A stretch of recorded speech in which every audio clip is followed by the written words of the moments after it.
So the start of this chapter is really rather light. Very lightly conceptual, just to get everybody on the same page. As we work through 27 and then 28, it's really one big chapter. And I think of it as getting just sort of slightly more complicated the farther along we go. We start with the really, really low-end basics of magnetism and deal with some things that I'm sure most of you know about before we start dealing with more complicated math situations later on. In general, we've been dealing a lot with things that are dot products up until now.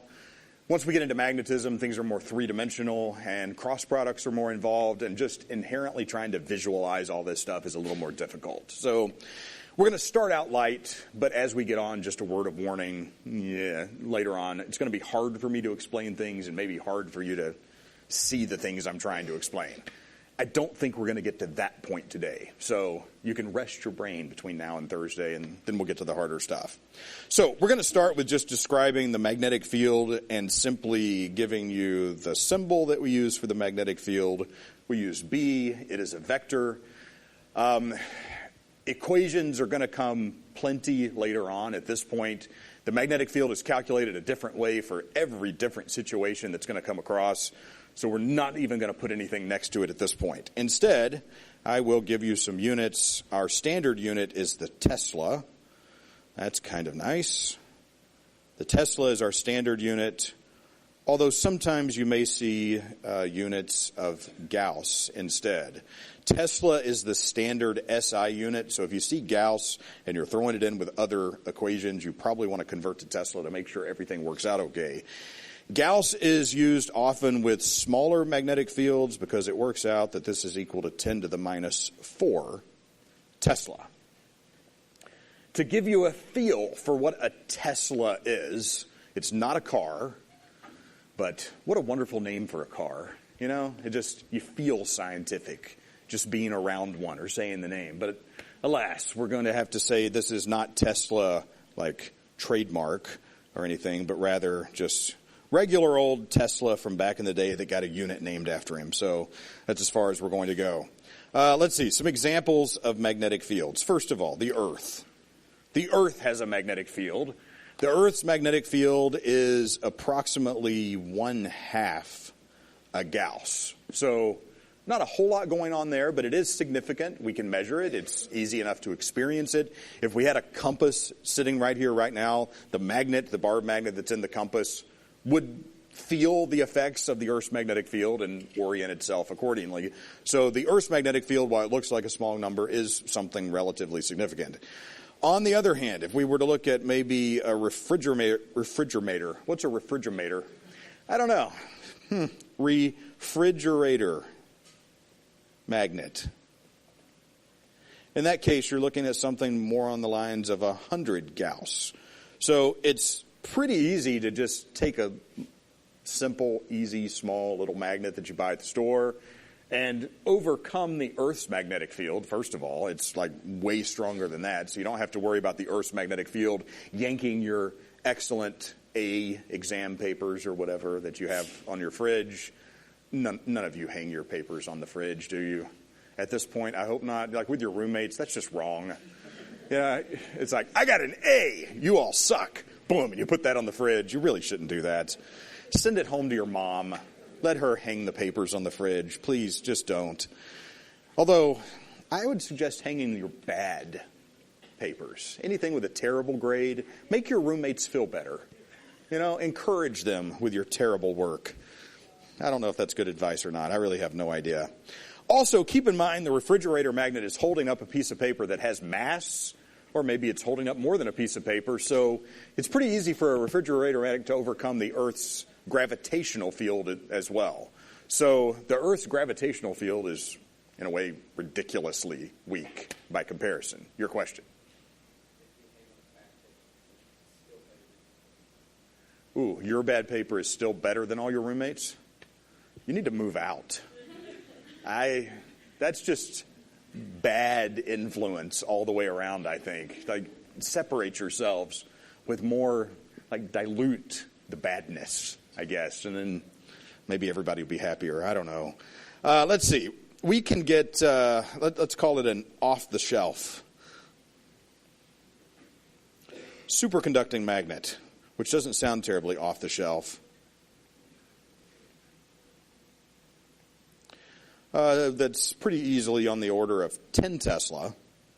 By off-the-shelf, I don't mean Best Buy. We're talking, scientific catalog, something special order, and probably somewhat expensive, but still, it's not like you have to have it specially constructed for you, okay? That reach 10 Tesla, and if it's superconducting, also that's something that has to be kept really, really cold at least liquid nitrogen temperatures in general. So your superconducting magnet to remain superconducting it's going to be hungry. It's going to be expensive. You're going to have to keep it cold if you want to use it all the time. And I'm not really sure why you want to buy one of these and have it at your house anyway. Maybe it's so, your roommates really can't remove that A exam that you hung. And you're like, good luck getting this off the fridge. And he's like, no, nothing you can do. Your paper gets torn. Life is terrible. Let's see. If you were to go to world-class labs that are focused on magnetic fields, you might be getting up in the 40 to 50 Tesla range. I haven't looked recently to see what the strongest magnetic fields created in the lab are. Maybe one of you could Google it right now. Last time I looked, it was in the 50 Tesla range. I think it was at Florida State, but who in the world knows what's happened since? With strong enough magnetic fields, you can levitate things that aren't even metallic, like frogs. I don't know why you'd want to do that to a frog, probably just to prove a point that you can. But if you check online, you will find levitating frogs in magnetic fields that apparently aren't harmed by the experiment. So that's kind of fun. There's nothing else really to talk about there. So we'll say this is more world-class magnets. I used to work in a lab where we had a 9 Tesla magnetic field. Have I told this class about this at all? It feels recent. Sometimes the semesters go by so fast, I'm like, I just told this story the other day. And then I get here and I'm like, I couldn't have. That could not have happened yet this semester. 9 Tesla field we had in this particular lab that we bought off the shelf, which meant we ordered it. It came 3 months later, or however that whole thing went down. It sat inside a tank about this big, in which there was a liquid nitrogen compartment, a liquid helium compartment, and it kept the superconducting magnet really, really cold. So it was really, really well shielded, both with 2 cryogens and then also a lot of lead. So you're thinking that should be okay. We're not going to feel this magnetic field at all. But the materials for this piece of equipment came in the mail. And, of course, being the good physics geeks we are, everyone sits down at a table to pore over the instruction manuals. Who doesn't love a good instruction manual, right? Yeah, I'm the person that way back in the day, when I first bought Microsoft Word, I remember, it came with a printed manual that thick. Oh, I enjoyed that manual. That was such a good time. I learned so much about Microsoft Word. And to this day, I see people that use software, and I'm like, that's not how you're supposed to make that thing sit in the middle of the page. The technical way to do this is you're supposed to use this function to push a button. Some people are just pushing space to center the thing. I'm like, that's not how you do it. The designers of this software didn't intend it to be that way, and I have to just let it go eventually. Anyway, that's a little off topic. The big manual for this thing. We're all sitting down at the table. People are looking through it, and we see warning after warning after warning. Do not have sharp objects in your lab. We're thinking okay, well, if it was a problem, that makes sense, right? Sharp objects, sharp metallic objects, big magnetic field, they could all become darts, right? So you're working in the lab, and, next thing you know, your lab mate is pinned up against the wall. The sad thing is we were working with, we're doing experiments on really small things that we mount and make circuits on. So there's a lot of tweezers and, screwdrivers and soldering irons and just all sorts of metallic pointy things. So we're starting to get worried that maybe, are we going to have to completely redesign the lab and everything has to be strapped down now just because we want to have a 9 Tesla magnetic field? Of course, it was one of these manuals that's overstating everything because they didn't want to get sued because someone, dropped tweezers on somebody else's toes and said it was the magnet. None of that was a problem. In fact, I never even had a credit card wiped, and I would often stand right next to the thing containing the magnetic field while it was running, so it really wasn't a big deal. On the other hand, I don't have anything here I can use for this. Can you imagine a really large wrench, right? You know, something that's got like a handle maybe this long and like something that's going to unscrew a bolt like this size. You see it? It's like this thick, it's big piece of metal. You could hold this up to the magnetic field, like on the outside, where it was really well shielded, not wiping anyone's credit cards, and it would kind of just almost levitate it out of your hand just a little bit. So it was always kind of fun to just be like, nobody's doing anything. I've got nothing to do. I'm bored. Hey, look, wrench. Look at the magnetic field pulling the wrench out of my hand. Isn't that fun? Because there's something about invisible forces that just entertain us, especially when they're not, this one. That one we're a little too used to. Anything that goes in another direction against gravity, I don't know, it kind of makes me giggle every time. And I'm pretty sure if someone hands you a little pile of magnets and you start playing with them, what do? You giggle. Thank you. That is the correct answer. Because you're like, feel the repulsion. I can push them together. I can beat these magnets, right? And you're like, yeah. And then they go, boom. And every time the magnets win, but you find yourself giggling a little bit, and you're laughing now because you know you've done it. Yeah. So I feel like what I should do if I want to keep a class entertained is I should just have magnets. Like if you answer a question and you've been a good student, I'm like, here, have a couple of magnets. And then you sit there the rest of the time going, yeah. And, or something kind of like that. I hope that's really not how you would act, but who knows? That's enough about intro magnet strengths, okay? That should give you some idea of at least how 9 Tesla that's well shielded feels, as well as more common magnets that you use on your refrigerator. So we're going to start with what we're accustomed to help us get a feel for magnetic fields, and that's, of course, permanent magnets, which would be something like the little magnets that I might pass out as a treat, I guess. Please don't eat them. That'd be sad. Little permanent bar magnets, we know that they have regions that we consider north and south poles. And if the poles are placed nearby such that opposite poles are nearby, they will attract. So clearly there is a magnetic force that we're going to have to deal with. And if I put like poles, 2 norths or 2 souths near each other, there's going to be a repulsive force.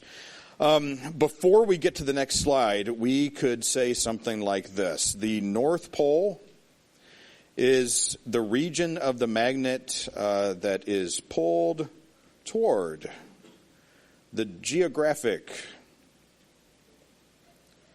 North Pole of the Earth, which all of a sudden makes me think that maybe we need better rules for how we describe this stuff, right? I mean, what's the North Pole of a magnet when, I don't know, I'm on the moon? Like all of a sudden, this isn't good enough. That doesn't really apply. What if the aliens come and they're like, how do you define the North Pole of your magnets? And we say, it's the one that points toward our Earth's North Pole. They'll be like, silly humans. We're just going to go back and leave you to expand your brains a little bit more because that's a sad way to define something. The South Pole is, of course, the opposite of this. It's pulled toward the geographic South Pole of the Earth. We will see in a little more detail what that actually means on the next 2 slides. Let me add to this really quickly. We all, I think, know that if you try to get creative with a magnet and say, well, I don't really want a north and a south pole. I don't want to be greedy. Could I just have a north, please? And you're just like, okay, I'll share it with my friend. Here, chop it in half. You take the south pole. I'll take the north pole. We can all go home and have our own half magnet. That's not going to work. You can't separate the magnetic north and south pole of a magnet, because if you just chop it in half, you just created 2 magnets, each with its own north and south pole. Your question?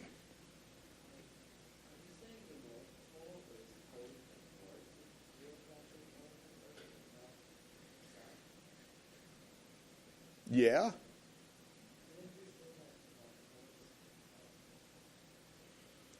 Yeah.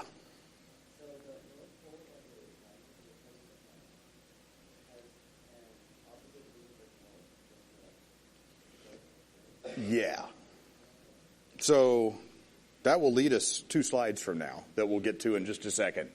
Let me just add to this that there are magnetic field lines at play, just like there were with electric field lines that tell us the direction of the electric field at every single point.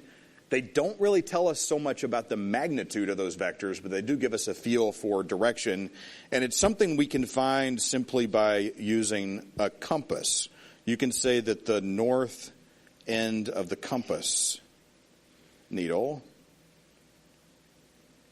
and by the way, the compass needle is just a little bar magnet.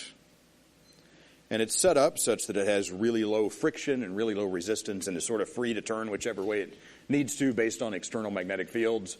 The north end of a compass needle points in the direction of the B field. So you can move it around something like another bar magnet and quickly get a feel for the direction of the magnetic field at different points. You will also notice, according to this diagram, that the magnetic field points out of the north end of a magnet, wraps around, and points into the south end of a magnet. Also, these field lines are passing right through something like this as well. So there's not really a starting and an ending point for magnetic field lines. Like with charge, if I had negative charge, that's like the end of the electric field line. If I had positive charge, that was the starting point of the electric field line. There was some way to start and end it. With magnetic field lines, they're all loops. There's no starting and ending point, and it's because we always have norths and souths in pairs. They can't be isolated or separated like we have with individual point charges. Which brings us to what you were just talking about, the idea of how this thing relates to the Earth. Notice a few different things here. First of all, the rotation axis of the Earth is what's used to define geographic north and south. So right here would be the geographic North Pole, or the direction that our compass needle points and tells us which way to go. So the geographic North Pole and the geographic South Pole are defined by the axis of rotation of the Earth. This diagram is a little bit deceiving because they've decided to ignore the fact that the rotation axis is tilted compared to the plane of the solar system, and they've straightened that up. So keep in mind that there is a tilt that's there already that they've taken away. The issue is that the magnetic field of the Earth also creates poles, and you will see that they are not in the same place as the geographic or rotational axis poles. They're shifted off from each other a little bit. They're not perfectly aligned. So magnetic poles are defined by the magnetic field. Geographic poles are defined by the rotation axis, and they're not in the same place. So if I'm sitting somewhere down here, maybe about right there, I don't know, roughly speaking, and I have a really, really big compass, apparently, it's not a bad idea to use a compass to tell which way is north. Because, well, roughly speaking, if it points this direction, I see, and I'm like right here, it's like, oh, well, that's kind of roughly pointing toward the north. If I want to go north, that's totally okay. The issue comes if maybe I'm, say, I don't know, right here on the Earth. Now I've got a problem. Let's say I want to travel north and I'm using a compass. My compass says north is that way, which is exactly 180 degrees wrong, potentially. I could have the geographic North Pole behind me and have a compass tell me to go the opposite direction because of this difference. So as you get closer and closer to the North or South Pole of either type, you can't rely on a compass as much. You can't rely on the Earth's magnetic field as much because of this difference in the poles and where they point to on the Earth. Also, notice that big bar magnet they've drawn right in the center of the Earth that's representing the Earth's magnetic field as a bar magnet, even though that's not really what's happening. If the north end of a compass needle or of any magnet, a bar magnet, points toward geographic north, it's actually being drawn because of an attractive force toward the south magnetic pole of the Earth. So the north geographic pole corresponds to the south magnetic pole and vice versa, all right? So really this whole idea of north and south, it's all arbitrary. It doesn't agree with each other depending on whether you're talking about rotation or magnetic fields. And we just picked one way and went with it, okay? I think that's about all I want to say about that slide. Anybody, anything, questions, complaints, thoughts, ideas? Just use your cell phone if you want to get somewhere. Please don't use a compass unless you have to. It's fine here, but if you like to trek around the North Pole, use GPS. By all means, please use GPS. Let's see. So, after this, I'm going to do these next two slides, and I think we reach a pretty good breaking point that'll get us to a good place in this chapter. I want to give you the basic idea of what a magnetic field looks like when I'm dealing with moving charges, and then we're going to deal with this more mathematically later in the chapter. The thing is, we can have magnetic fields that are created by physical objects like permanent magnets that we'll deal with later on. It's either at the end of this chapter or at the end of the next. I can't remember totally. But also, anytime I have a charge that's moving, it generates a magnetic field. So if you think about a single point charge that's just sitting there, don't forget that it generates an electric field. It's always going to create an electric field around it. As long as it's not moving, there is no magnetic field. As soon as it starts moving, it has its electric field, but it simultaneously creates a magnetic field around it. If it stops, no magnetic field. Moving charges and only moving charges produce an magnetic field around it. So I could think of a bunch of moving charges in the form of a current. If I have a current, clearly a current is going to create a magnetic field around it. And we can very easily find the direction of that magnetic field and what it looks like in the case, and only the case, of a long straight wire by using one version of the right-hand rule. There are many different ways to use the right-hand rule. They're really all the same but different. And I understand sometimes they confuse students because you're like, well, which one am I supposed to be using now? If you can kind of see the overview of all of them and recognize that they're all really kind of the same, you'll be in a better place. But I understand if you kind of have to memorize which one to use at different points.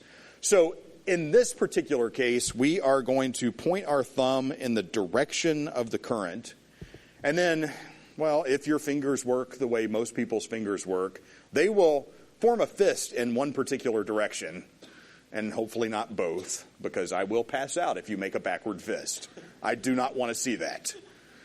Can anybody do it? Okay, so ideally your fingers will curve this way, okay?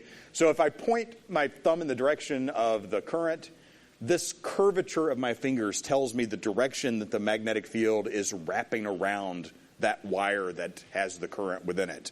So you can see the way they've drawn the magnetic field here wrapping around that current carrying wire. The direction of the magnetic field is tangent to the circle that's formed by the direction of your curled hand at every point around. Please keep in mind that it's not just this. There is magnetic field that's sort of everywhere wrapping around this, and it gets weaker and weaker the farther away we get. This is only telling us the direction in general at any point around a current carrying wire. You can see a better example of this sort of here, where they've taken iron filings, really, really small pieces of iron that don't weigh a whole lot, and dropping them in this magnetic field, and they all sort of tend to orient themselves in the direction of the magnetic field. And that gives you the idea that it's happening sort of at all points at different distances. I will quickly give you the equation for this, and then later on we're going to derive it once we have a little bit more useful information that will help us. Let's see. In this particular case, again, only for a long straight wire, the magnitude of the magnetic field is equal to a new constant, mu naught, times the current over 2 pi r, where r is the distance you are from the wire. This mu naught is 4 pi times 10 to the minus 7, and it is the permeability of free space. So now we have a permittivity of free space and a permeability of free space.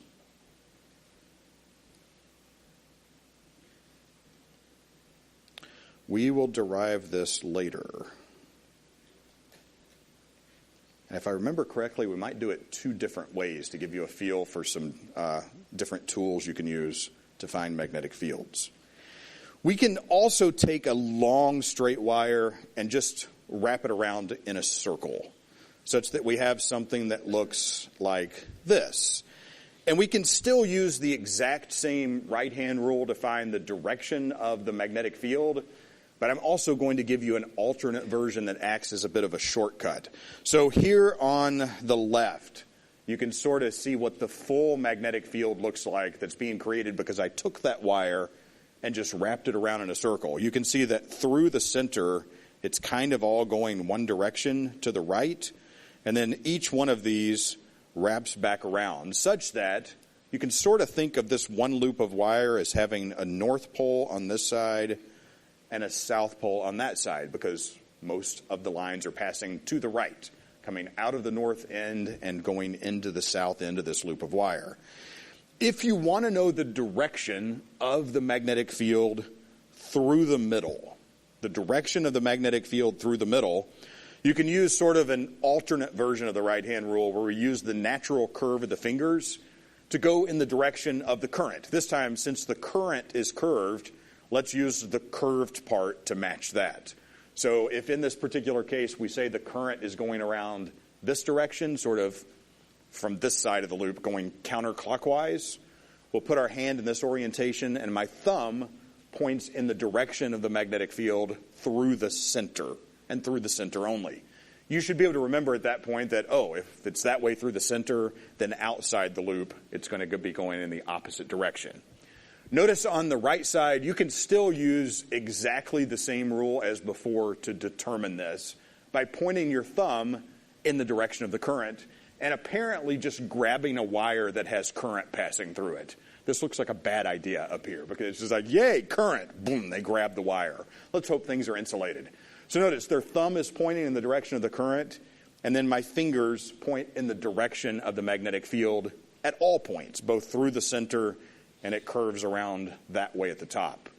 You could take your thumb and take it to any part of that loop, and it should be able to help you draw out that full magnetic field both inside and outside the loop. Okay? Does anybody have any questions about either of those? We're going to pick up with this stuff on Thursday. Anything? Anything at all? Nothing? Are you sure? I can't really start today without putting this up. First images of a black hole came out yesterday morning, but I think a better way of looking at this is looking at this delightful comic that shows it to scale with our solar system. And then all of a sudden we feel tiny and small, very, very tiny and small. And you can see there Voyager 1, which is the farthest we've probed from Earth at this point. Yeah, not a whole lot's going on. And also from XKCD, if you're not familiar with XKCD, I really shouldn't show you this at the start of class because there's so much amusement just waiting for you to discover if you've never been on the website. Who knows XKCD? Yes, about half of you. The rest of you, you're not going to pay any attention to me the rest of the time because the archives are delightful. It's not all just straight up science stuff. It's a nice mixture of science and math and humor, and everything is wonderful. Yes? There are jokes that require a physics background. I would say that, yeah. Yes, he did. Yeah, that is true. So should we start the material for today, or do you want to just stare into the eye of Sauron for the rest of today's class? I don't know. It's a little frightening in some ways. Okay, so we talked about current producing a magnetic field around it and how we can use the right-hand rule to sort of picture which direction the magnetic field wraps around that wire. This only works if the wire is quite long in comparison to the distance away from it. If all of a sudden we begin to shorten the wire, things get a little more convoluted, and we'll deal with that in the next chapter mostly. Before we move to a new topic, though, I've got a few questions here that help us sort of determine the direction of the magnetic field from multiple wires, starting with this one. Has anybody stared at it yet and come up with the answer? No, you haven't paid any attention? You think you have the answer? You're looking at me confusedly now. Maybe it is 3. It could be 3. So we've got a wire on the left that's going away from you into the screen and a wire on the right that's going towards you. And we're trying to find the total or net magnetic field at point P. I'll give you a second to explore. With multiple wires, it's the sum of the vectors.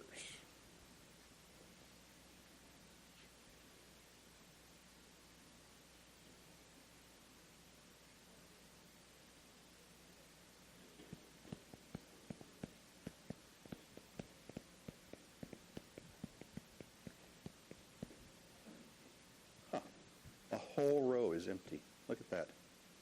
It's like you all saved it for me. It's kind of nice. I think I'm just going to sit down for a bit. Why not? It's a long walk up the hill to get here. I don't like walking up hills. Who enjoys that? So, you mind if I sit behind you? It's okay? You're like, nobody said yes. They're like, move. Fine, I'll move. That's great. Yeah. Can I sit over here? Yeah, that's good. And then there's no one right in front of me. I won't be looking over your shoulder as you take notes. That might be awkward. So let's see. Direction 3 should be the sum of those vectors.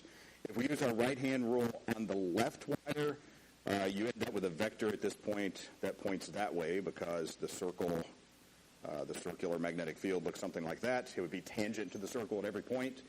And if you're looking at the blue wire on the right, you get a vector that goes that way because it's making a circular magnetic field that goes around counterclockwise. Those are terrible circles. I'm just trying to sort of fit things in.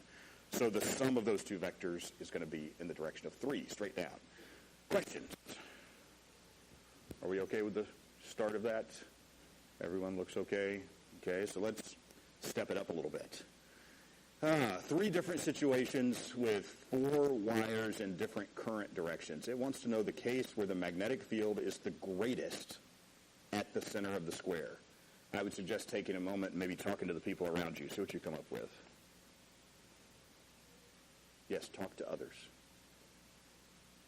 If you don't talk to others, I'm just going to talk random words and annoy you while you try to think. Blah, blah, blah, blah, blah, blah, blah, blah. There we go. Someone's talking to someone.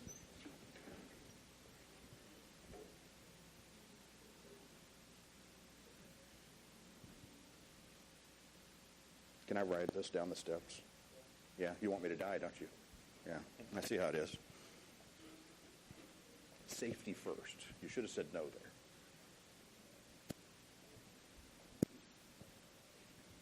When you think you have the answer, 1, 2, 3, or 4, just vote with your fingers to give me a feel for when you're done.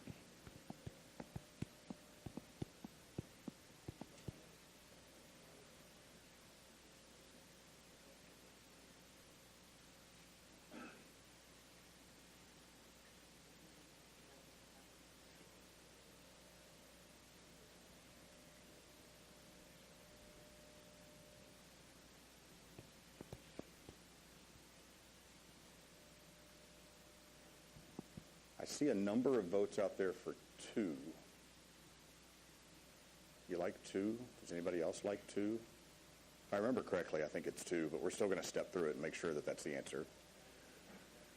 So, let's see. Let's start with box 1. Using the right-hand rule, I'm going to start with the 2 that are going towards you. So both of those are going to give me counterclockwise magnetic field around them, but I'm on different sides of the wire. So for this one, we've got a magnetic field that's going around that way. That is a terrible color to do that with. It's going around that way, so we end up with a vector at that point that points this direction.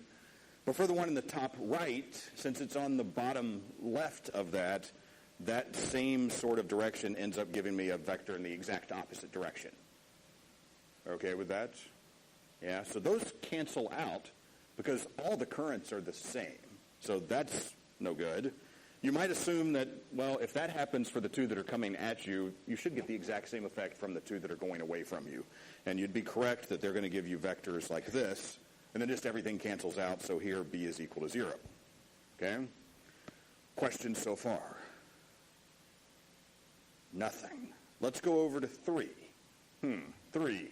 So we already know what's going to happen with the bottom left and the top right. We're going to end up with something this way and this way. And since you have essentially the exact same situation, the opposite direction, well, we got one that way and one that way. So they still all cancel out, and you get B equals 0 in that case. It's only in the case of number 2 that it's non-zero, so clearly it's going to be the largest. But let's see if we can figure out which direction it's pointing. So from the bottom right one, we're going to have a vector that points this way. From the bottom left. From the bottom right, we'll end up with one that points that way. From the top left, we would get a vector this direction. And from the top right, we get a vector that direction. Does that sound good? Which means the overall net magnetic field is going to point to the left. The vertical component should cancel out. That's the only one that's non-zero. If you need a re-explanation, stop me now. Lots more right-hand rule is coming. Yes? Can you draw the circle that kind of goes with the one in the middle, like, for each of the bottom left, bottom right? Yeah, let's do that. First of all, let me just get rid of everything that's in there. We'll use 4 different colors just to keep things straight. Let's see. So for this one, let's make a connection out to the middle. Let's see. The thumb is pointing out of the screen, so we end up with a circle that's going around this way. So that vector is pointing like this. And for the bottom right, we also have a circle that's going, looks like the same color. I need to use something else. Let's see, how about this one? We also have something that's going around that way. So we're going to end up with a vector that points down that direction. Okay? For the top left, what other colors do we have? Let's see. It's giving me a circle that goes around this direction, so I end up with a vector that points down that way. And for the top right, let's see. How about yellow? We have a circle that's going around that way, so I have a vector that points there. Okay? Hopefully that's a little bit clear. I don't know. It's a little bit of a mess as well. Okay? So our answer there is arrangement 2. It's where everything is non-zero. Anybody else want to add a question to that one? No? Let's see. So let's step things up just a little bit. It turns out that if I have a wire that has current passing through it, yes, it's going to create a magnetic field. If we just sort of ignore that fact for a second, that it's creating its own magnetic field, and we put it in a magnetic field that's coming from the outside, something else is generating a magnetic field, it turns out that that wire will feel a force. And that force is given by this equation. I should not use yellow. The magnetic force is equal to the current times the length of the wire, and that's going to be a vector crossed with the magnetic field, I, L cross B.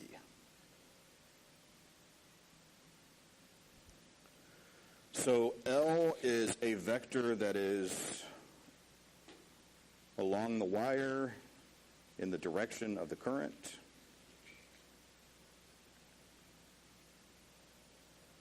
And we can use the right-hand rule to give us the direction of the force.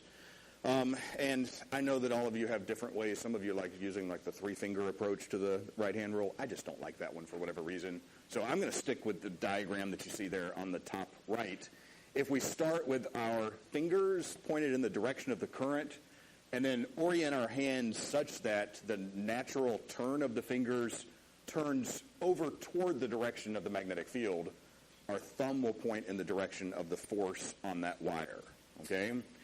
One thing I should point out about that is allowing the fingers to turn like this instead of having like 3 perpendicular vectors gives you some variability in the direction of the magnetic field. It's not saying that the current is this way and the magnetic field has to be directly perpendicular to that. It just means it needs to be in that plane and somewhere off to that side. It could be any of these locations, okay? So it's just telling you to which side of the current is the magnetic field vector, right? So let's take a look at the example they give us in part A. Why is it 22 volts? How random is that for just a figure? Thank you, Giancoli. I don't know what's happening here. So you can see the direction of the current. It's going down the bottom wire, then up, and then it's going away from us through that magnetic field. So let's just pretend that that current isn't going at that perspective. It's just going directly away from us, just to keep things a little bit simple. And then I need to orient my hands such that when my fingers turn, they're going to turn to the right, because that's the direction of the magnetic field. So fingers this way, and then, well, I can't make a backwards fist, and I don't think you can either.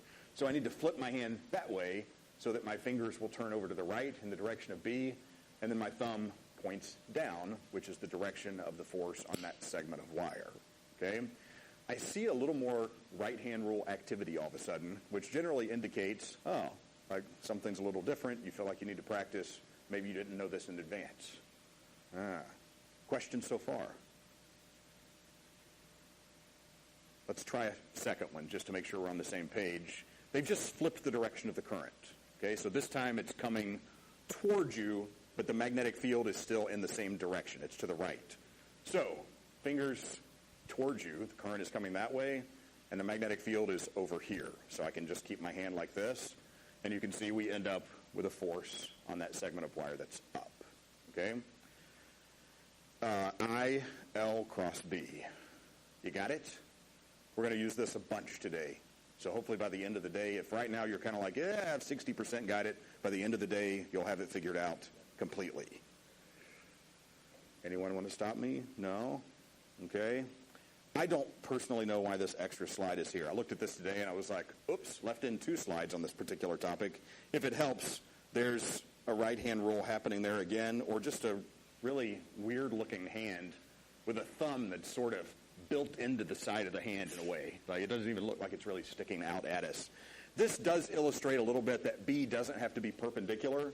It's just over to that side of the current. So if I look at, say, the bottom one there, I can point my fingers in the direction of the current such that my fingers will curl in the direction of B, and you can see the direction of the force is out of the page towards you.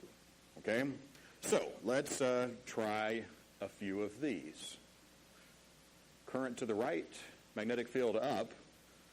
Should remind you a whole lot of the previous slide, right? It's just this time it is perpendicular up instead of being at some angle.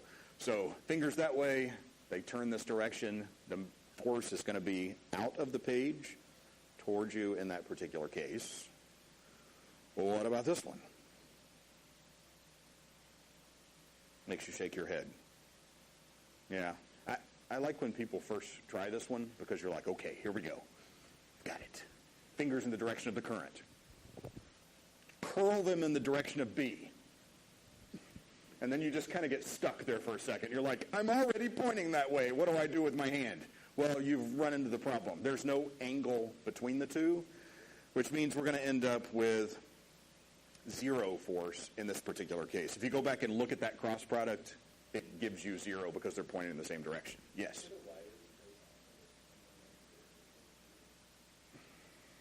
Sorry, say again? Oh, does the question read wrong?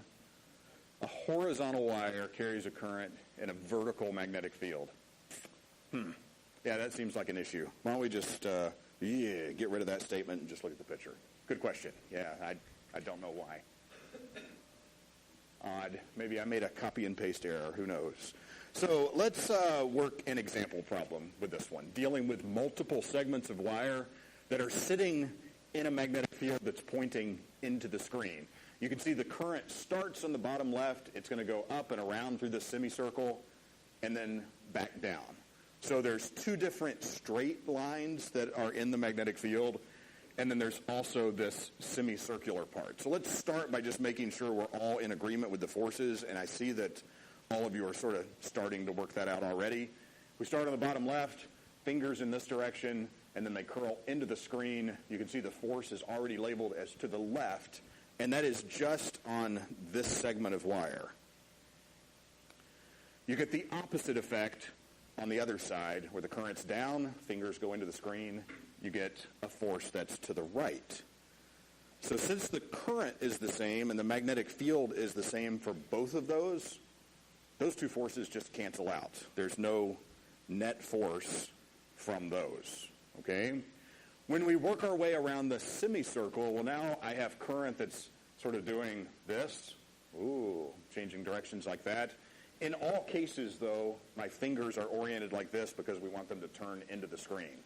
So you can imagine, just as I start the turn, I get a force that's this way, and then as I work my way around, you can see what the thumb is going to do. It always points radially outward on that semicircle.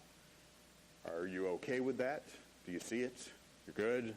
You can see they've drawn the direction of the force. The thing is, there's a different little bit of force that's happening on every part of the semicircle. We're going to have to add all those up by integrating and finding out what the total force is. Also, we can look at symmetry a little bit on this part. If you work your way around thinking about that force in every direction, you can imagine for every horizontal component I have to the left, there's going to be a corresponding horizontal component to the right. So we could say that, first of all, for the semicircle, the horizontal components will cancel.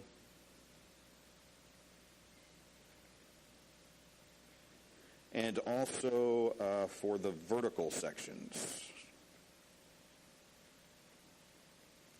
the forces cancel, which we already talked about. The only thing that's left is that for the semicircle, the vertical components will add.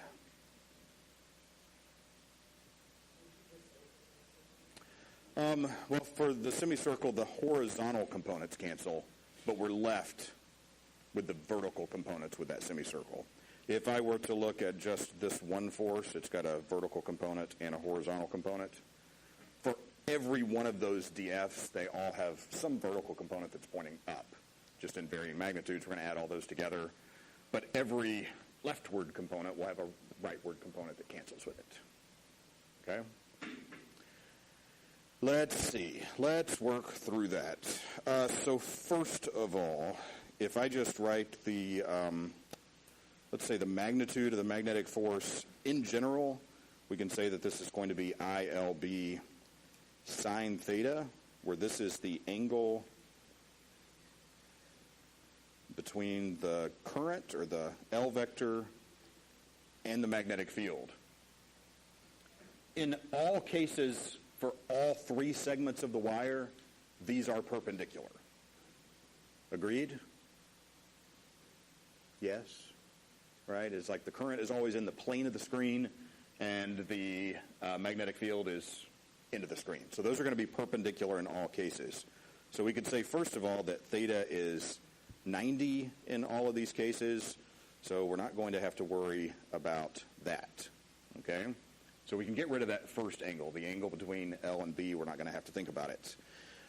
After we get this far, if I want to find the total Y component just on that vertical part, we are going to say that dF, let's call it Y, is going to be ILB sine phi. This part is giving me the vertical component. And phi is not the angle between L and B. Instead, it is this angle, which would correspond to the angle inside the triangle that I'd use to break up the components.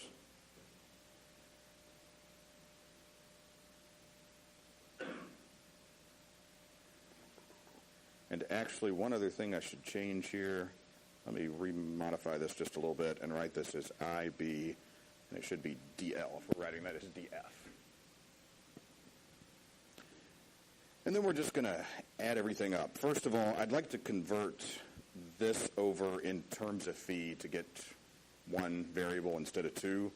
DL is along the arc length, so I could say that DL is equal to the radius times d phi. We'll plug that in.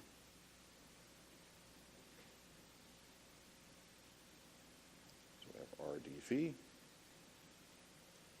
And then the only thing in there that's not constant is the sine of phi. So we can say that the total force, which is going to be the total y component, is going to be the integral of dfy, which is going to be I, B, R times the integral of sine phi d phi.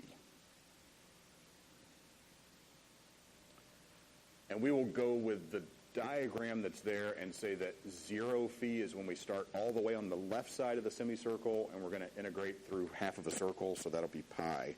So the limits of integration are 0 to pi. And I will let you integrate that and not bore you with that. So we could say that this is going to work out to just be 2 times I B R. 2 times I B R. Who's got questions about that process? Look for some symmetry, if you can, to try to simplify it a little bit. Yes? I'm sorry? The vector L is along the direction of the wire. So if it's DL, it's a little piece of wire, but it always points in the direction the current's flowing through that wire. Okay? Yeah? You say when you were first doing the showing that the vertical sections are canceling, Yes. was that you said that the magnetic field was in towards the screen? Mhm. Towards one out? On the left, the force goes out to the left, and then it would be the opposite when it's coming down on the right. But in all cases, the magnetic field is into the screen, as indicated by the X's. Okay? I saw one more hand here somewhere, or maybe your question got answered. Anything else? All right. So moving on just a little bit, that was the force on a bunch of charges that were moving. But instead, we could also look at the force and scale it down on just a single individual point charge. And in that particular case, we're going to have an equation that looks quite similar. I find it a little weird that the textbook covers things in this particular order, but I'm just trying to kind of match what's there for you. The force on an individual charge instead of a bunch of charges looks pretty similar. The magnetic force is Q V cross B. And if you think about it, that's not terribly different. The first part of that cross product is charges that are moving in a particular direction. That's kind of like the current and the L vector. And then the magnetic field vector, as expected, is on the right side of the cross product. Keep in mind, if a charge isn't moving, or if there's no current in a wire, it doesn't feel a magnetic force. Nothing's happening there. So we know that a charge, even a point charge, if it's in an electric field, whether it's moving or not, it always feels an electric force. It's an electric field. However, a charge has to have some velocity in order for it to feel any magnetic force at all. I kind of liken this to, I don't know, how old are you people? 20, 19, 21? No one's 21? Okay, yeah. I'm going to go with this example anyway, if that's okay with you. Let's just pretend it's me. It's not you. Let's pretend this example is me, because I'm old enough, technically, okay? Let's say that last night I was really happy about the black hole and just had a lot to drink. I was just celebrating the whole time. Just like, this is fantastic. I love this black hole. It's beautiful. And I just had a really good time. And then I went to bed. And then I got up this morning, and I thought all the effects were gone, right? Because maybe I was lying in bed. I was like, let's see. I finished drinking at 6 a.m. It's now 7. I should be good, right? Everything should be fine. So I'm lying in bed with no velocity, and I think, I could walk across the room and probably not feel any sideways forces or up or down forces. I'll be good, right? But then what happens is it's like, okay, I sat up and I'm going to walk across the room. Hey, yeah, and that happens because I feel a sideways force as soon as I have a velocity, and then I fall down and I'm clearly not good. And none of this happened last night, so don't worry about it. And it didn't happen to you either, because apparently all of you are under 21, so it doesn't, none of that. Yeah, I know the truth. Yeah. So that's the idea with the magnetic force, right? The magnetic field is there. That's not changing, but the charge doesn't feel anything unless it starts moving, okay? It has to have a velocity to feel anything. So we can use the right-hand rule once again. This time, we don't have to think about an L vector, which I agree is a little weird. Instead, fingers are just in the direction of the velocity of the individual point charge. So if we look at the left charge that's there, which you can see is a positive charge, it's coming out of the screen towards you, if you ignore the perspective a little bit. And then we want our fingers to turn in the direction of the magnetic field. So that is to the right. And you can see there's a force on the positive charge that's up. And I don't think that is a terribly wonderful diagram, because they give you this path that looks all screwy. Am I right? That doesn't look quite right. Instead, you can imagine it enters the magnetic field and then experiences a force up against gravity and would begin to sort of turn that direction. Ignore the way they drew that arrow. That's a little strange. So keep in mind, when I use the right-hand rule like this, this is specifically for a positive charge. If I want to find the direction of the force on a negative charge, just do the work for the positive charge and flip your answer in the end. So you can see that for negative Q, it feels a force in exactly the opposite direction. So your thumb would tell you the direction of the force on a positive charge. For a negative charge, just flip your hand upside down. Or I guess you could use your left hand. That should work. But we don't want two rules, right? It's like electron hand and proton hand. Like I don't like the thoughts of that at all. So just use the right hand rule for positive charges and flip things if you have to deal with a negative charge. All right? So let's see. Magnetic force. Some examples. Go.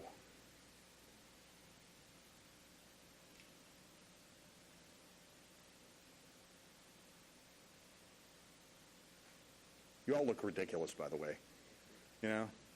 It's kind of halfway between, like, I have a question, and you just kind of want to wave at me. You're like, hi, could I ask a question, please? No. Yeah, you're all going to be doing that in the exam. It's going to be confusing. And then there's going to be like 3 of you who accidentally find yourself writing with this hand and then doing stuff with your left hand. That person, I will come up behind and just, no, I'm not allowed to do that, clearly, but you deserve a little bop in the back of the head just to be like, left, no, use my right hand. And then I don't want you to get the wrong answers. So let's see, V is up. The X's indicate that B is into the screen. It says it's a positive charge, so the force here should be to the left, okay? So left is the force on that particular charge. How about this one?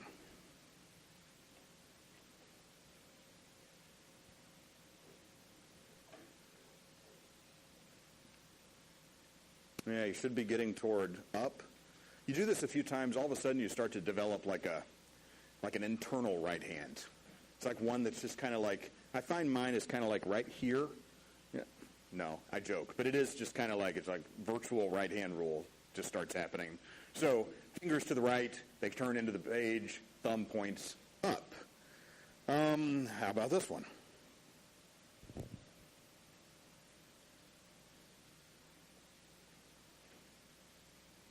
Fingers up. I need them to turn to the right, so I'll rotate my hand a little bit. That should give you a thumb into the screen or into the page.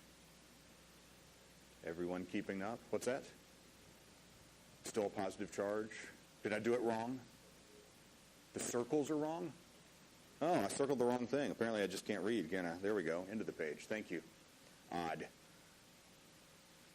Anyone else? Okay. How about this? Two-step problem.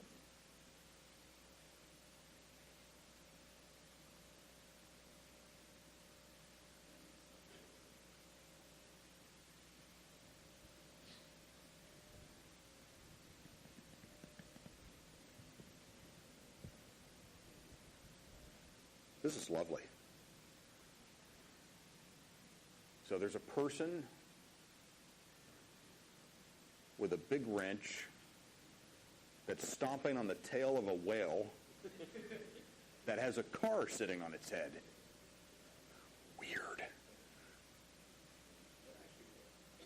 I think it would work. You could probably lift the car in that way due to the blowhole, right? And then the car would just kind of float on top of the water. That would be fantastic. Also, what is up with this nose? Man. Huh. What's that? Is it a hat? I guess if I back up a little bit, I could imagine hat pulled like all the way down below the nose. Yeah, like maybe they have a bad nose, so they have to cover it. It's just their chin sticking out. Yeah, I'm seeing it now. Huh. Well, that explains why they're stomping on a whale. It's all starting to make sense. All right, so this problem, we first have to figure out the direction of the magnetic field that the charge is in. So we can start with our thumb in the direction of the current, which tells me that the magnetic field will go around the wire like this, which means that at the point where the charge is, the tangent to that circle is out of the page. So let's draw that in first of all. So our magnetic field is in that direction. Then we can use a second right-hand rule with our fingers in the direction of the velocity, and then turn the fingers in the direction of the magnetic field, and I end up with the direction of the force being right. And you all got the right answer, right? That's too many uses of the right. So it looks like that's in the positive X direction, okay? Which brings us to an example problem that I happen to like and that is in very small print up there, sadly.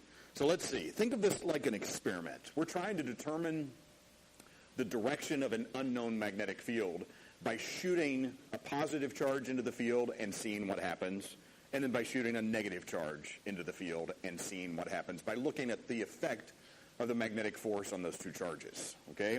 So you can see a group of particles is traveling in a magnetic field of unknown magnitude and direction. That's our goal. You observe that a proton moving at 1.3 kilometers per second in the positive x direction experiences that force in the positive y direction, and an electron has its own thing going on. So let's start out by kind of drawing what's happening. Let's start with the proton.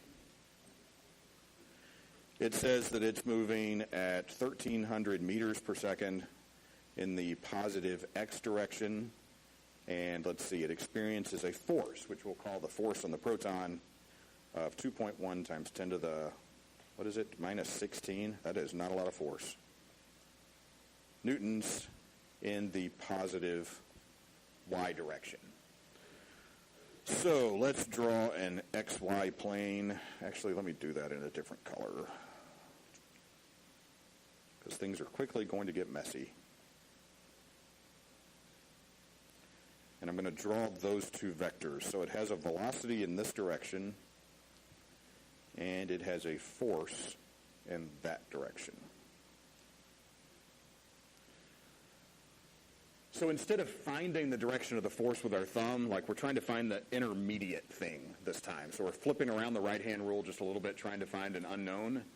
What is the direction, at least roughly speaking, of the magnetic field based on that information?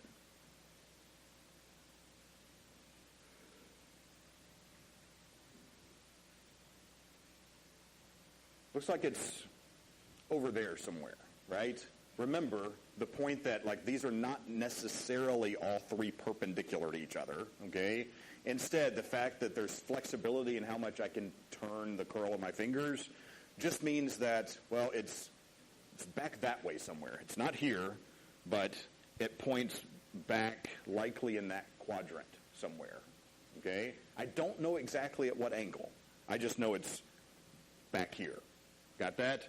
So if you wanted to think about it that way, it's like underneath or behind the x-axis based on how we've drawn it.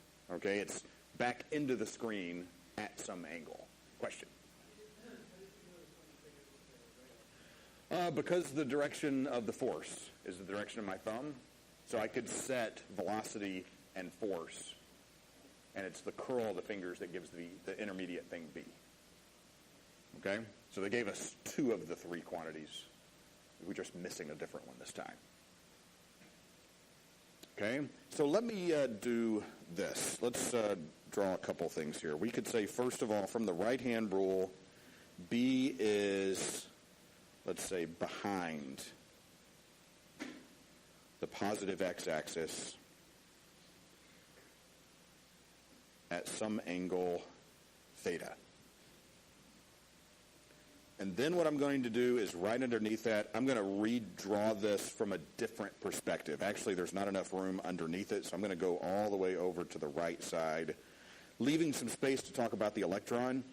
And instead of dealing with the xy plane, I'm going to draw the zx plane, as if that's not confusing enough. Okay?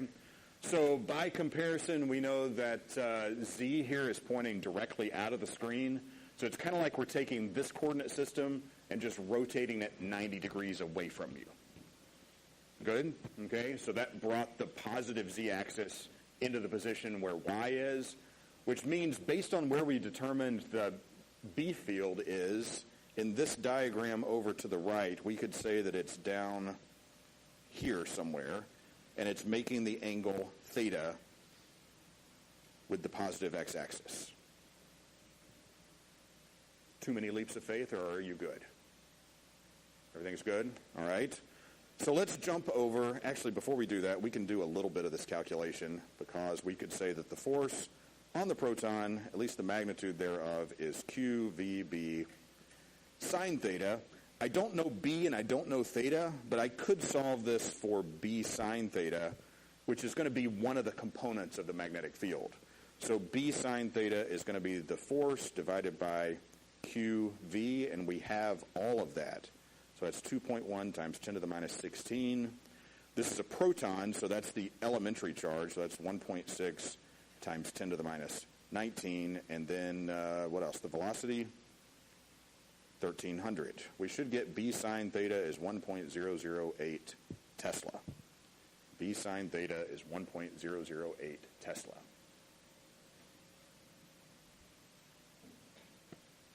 So let's look at the other one. Let's look at the electron. What does it say about the electron? It's moving with a velocity of 4.6 or 4,600 meters per second in the negative z direction. So let's say negative z hat, and it experiences a force. The force on the electron is 8.3 times 10 to the minus 16 newtons in the positive y direction. So just for consistency, I'm going to draw this in the xy plane first of all, and then we'll translate it to the zx plane after we do that. So let's see. Actually, let's be consistent. Draw those as dotted lines. So positive x, positive y. Let's see. The velocity here for starters, it says is in the negative z direction. So that means I have to write that like this. The velocity is into the page. Negative z there would be into the page. What does it say in addition to that? It says that the force is in the positive y direction. So that's this direction is the force on the electron. But then I'm going to translate it over into what would happen to a proton. Because remember, when we use the right-hand rule, it's all based on positive charges. So I'm going to say that down would be the force on a positive charge, okay? Once we have that, now we can try to orient our hands and figure out what is the direction of the magnetic field. I'll give you a second to think about it.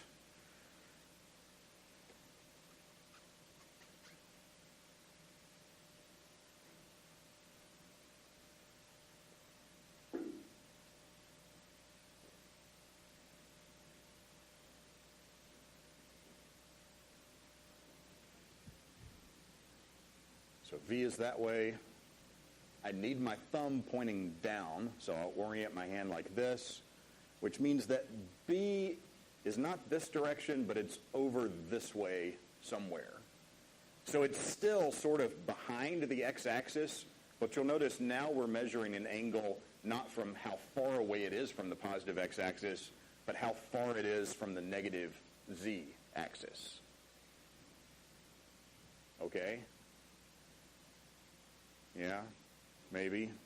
So let's notate that once again. We can say B is, again, behind the positive x-axis, which it better be in that quadrant if I want these two experiments to agree with each other, because B hasn't changed. I just shot two different particles into it and watched their behavior. So if we were to describe that over on this other graph, there's negative z. What we're saying is that now there is a new angle, let's call this phi, and that is now the direction of B. It's still in that same quadrant, the x, negative z quadrant. It's just now we're measuring it from the negative z-axis instead. It's like we're narrowing in on it. We've isolated these two angles from two different axes that tell us where the magnetic field is. So I can once again use the same equation. So the force on the electron is QVB sine phi. And I can use that to find B sine phi instead of B sine theta. So B sine phi in this case is going to be 1.13 Tesla. And if you take a look over at our diagram, B sine phi is essentially a vector in this direction, and B sine theta is a vector in that direction. Notice Those are two components of the vector B. It's a component in the x direction and the negative z direction. So once we finally have that, we could say that the overall magnitude of B is going to be the square root of 1.13 squared plus, what was the other one? Where is it? It's hiding. 1.008 squared. So the magnitude of the overall vector B works out to be 1.51 Tesla. And then you could add to that and find the angle. You'd find that theta is 41.7 degrees. And I'm going to describe that as under the positive x-axis toward the negative z-axis. And then we've isolated exactly what the direction of the magnetic field is these two particles were shot into. Who's confused? A little? Does anybody want to ask a question?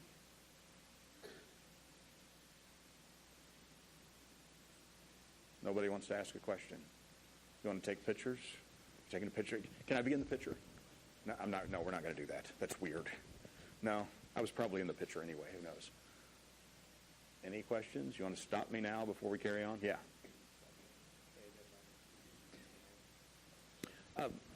You could, yeah. There's more than one way you could go at that. Since you know both legs and the hypotenuse, take your pick.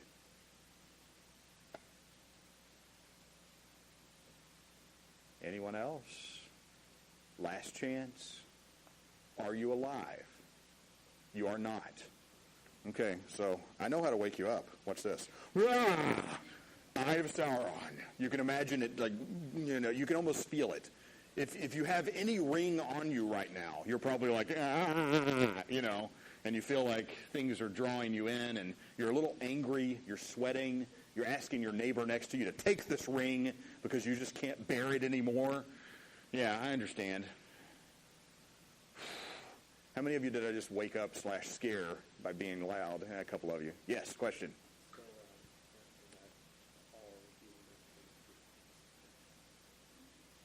Yeah. How? I don't know. Anyone? Any questions? No? Okay, we'll leave that. Should we just look at a random XKCD? We should, I think. Look, random. Boom. This could be scary. Oh, you gotta know some programming stuff here, I guess. Yeah.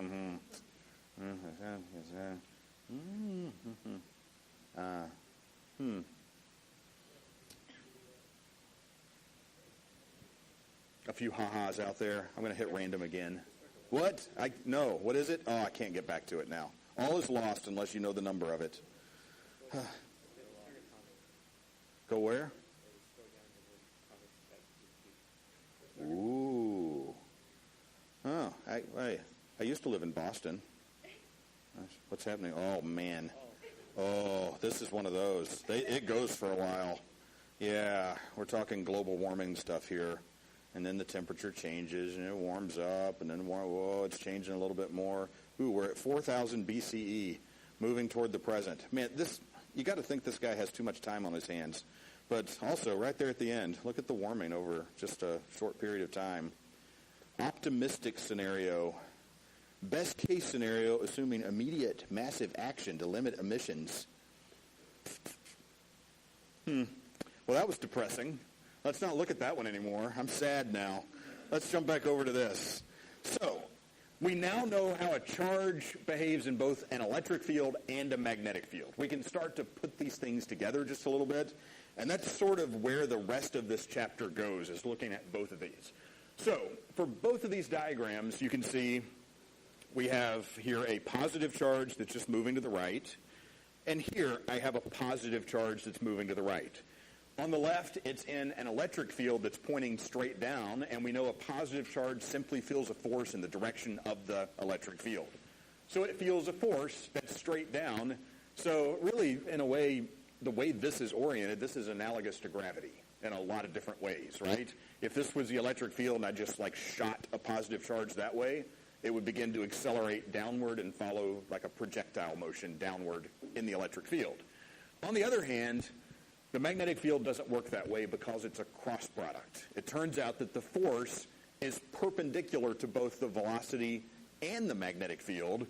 So you can see that weird things happen. So let's see, V is this direction, B is down. So for the part that I circled there, the force is into the screen. Well, if I continue that, and now I just turn a little bit in that direction, you can see I get the exact same effect, but now the force isn't this way, it's kind of a little bit that way. And if I went to the side of the circle and imagined it going this direction with the magnetic field down, you can see that the force is to the left. Essentially, what's happening is that it's always experiencing a sideways force in this case.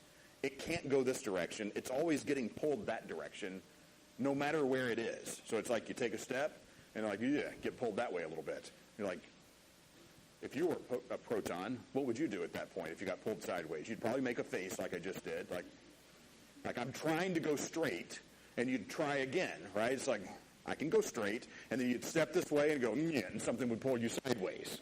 And then you'd continue to fuss about it a little bit, but no matter what you do, you try to go straight or tangent to a circle, and you always get pulled sideways, which really just forces you into moving in a circle, and you've got no choice. So the proton here in the magnetic field never gets anywhere. The magnetic field just forces it around into a little circle instead of actually making it accelerate some direction. So there's two very different effects when it comes to how the force from an electric field and a magnetic field affect a positive charge. So let's take a little closer look at that circular motion, and that's going to harken back to circular motion in Physics 7a, which I'm sure was your favorite topic, right? You didn't like circular motion? Why? Better than angular momentum? Yeah, I'd agree with that probably. Yeah, they both agree as well. Yeah. What's wrong with circular motion? You don't like Ferris wheels or merry-go-rounds, or you just don't want to calculate them? Loops, things on strings that you spin around. There's all kinds of fun stuff. I don't know what all you did with circular motion, but we're going to do something a little more interesting with circular motion here, perhaps. So, notice, we have a magnetic field that's pointing towards you, and we have a charge that's positive, and it's going around the circle in a clockwise direction, and it always feels a force directly to the center of the circle. In other words, it is experiencing a centripetal acceleration.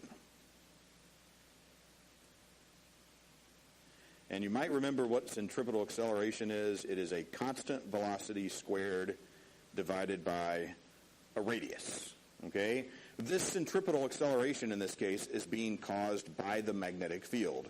So if we were to ignore the mass and ignore gravity and ignore everything else, and let's just assume that this is the only force that's acting on this particular positive charge, then we could say that the sum of the forces on this particular charge is all in the c, or the centripetal direction is the way I like to describe it. That's going to be equal to the mass times the acceleration in that direction, which is ac. And it is equal to the magnetic force, which is going to be q times v times b. And the sine of theta is going to be 1 because they are perpendicular to each other, the v and the b. So we could rewrite this as mv squared over r is equal to qvb. And then one of these v's is going to cancel out. And we could solve this for the radius of the circular motion, which maybe that doesn't sound terribly useful yet. Okay? The only force here is the magnetic force. It's making it accelerate in a circle. We can find out the radius of that circle, which it makes sense would be based on how fast it's traveling, what the amount of charge is, how much mass is there, and also how strong the magnetic field is.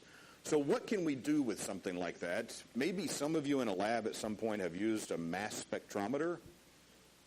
Anybody?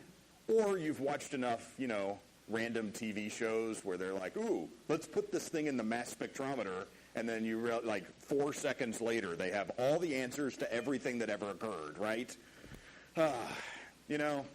Who's watched, let's just pick on a show, NCIS.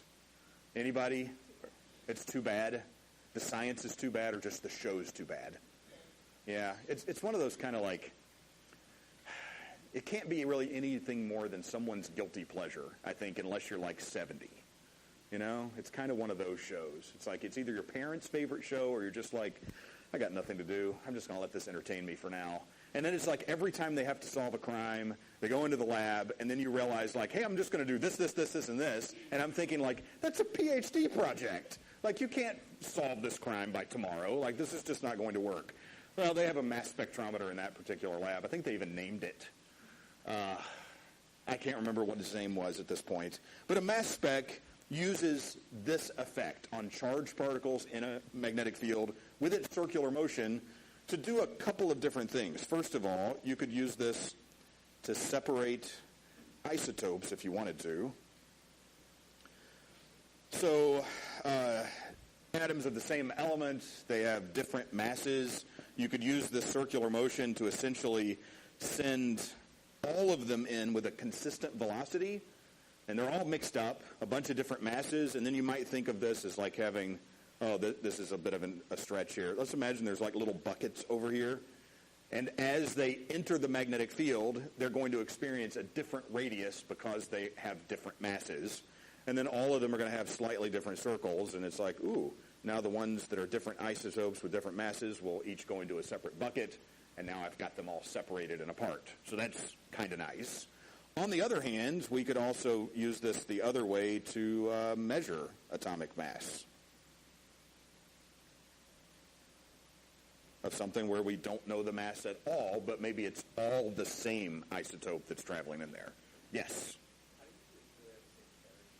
How do you ensure they have the same charge? It's a good question. I don't know. Anybody used one? I haven't. So I'm not good at answering this question. Who's used a mass spec? How do you ensure they have the same charge? Any thoughts? It's happening in the hall. Yes.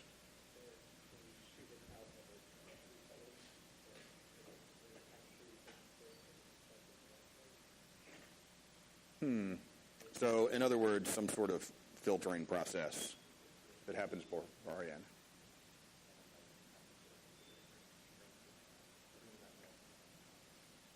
That's true as well. We'll have to look it up. I'll leave it to you. Electric field is a good idea. Some other type of filtering system beforehand. More than likely using fields to separate the charges. Yeah.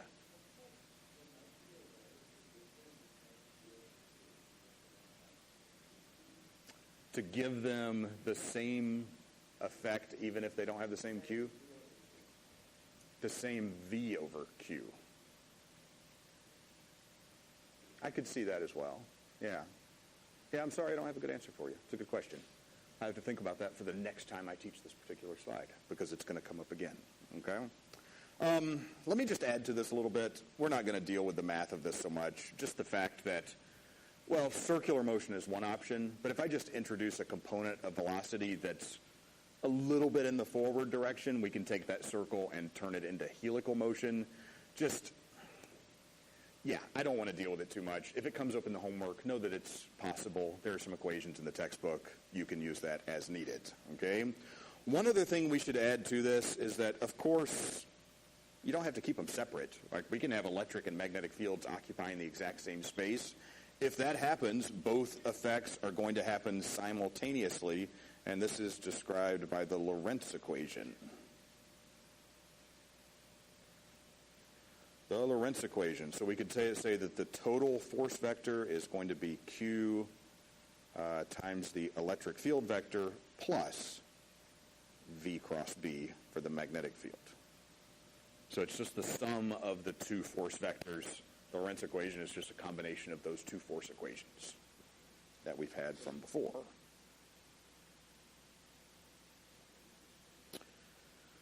So, questions. What is the direction of the magnetic field B? Apparently, everywhere in that circle, there is a magnetic field in some direction.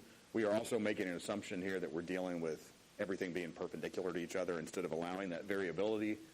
Based on the direction that that particular charge is moving when it starts with a velocity to the right, what's the direction of the magnetic field? It is a proton beam.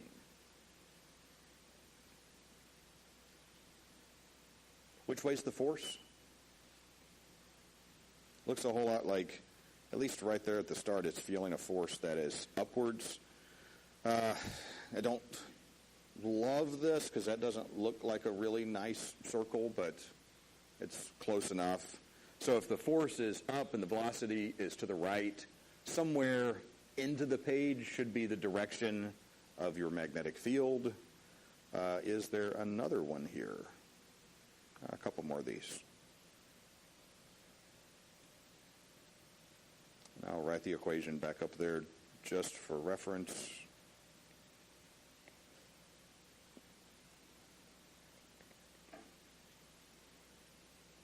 One, two, three, or four. So same mass, same velocity. Which one has the bigger charge? Just taking a quick look at this. Bigger charge means smaller radius of motion, so 2 is going to be the answer there. This we haven't talked about yet, but perhaps you can make your way to the answer.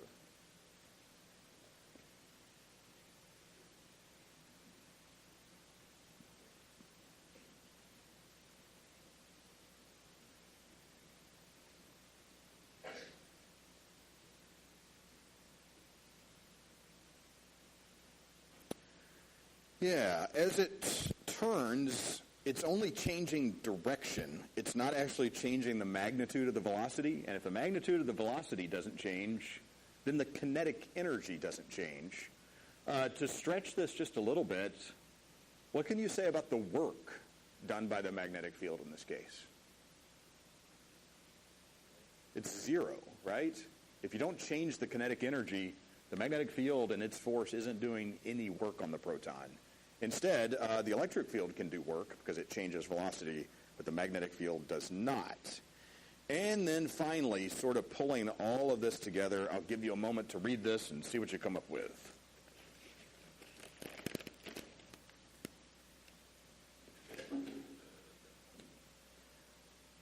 I like answer 5. Answer 5 is when you've just given up all hope at answering the question for real.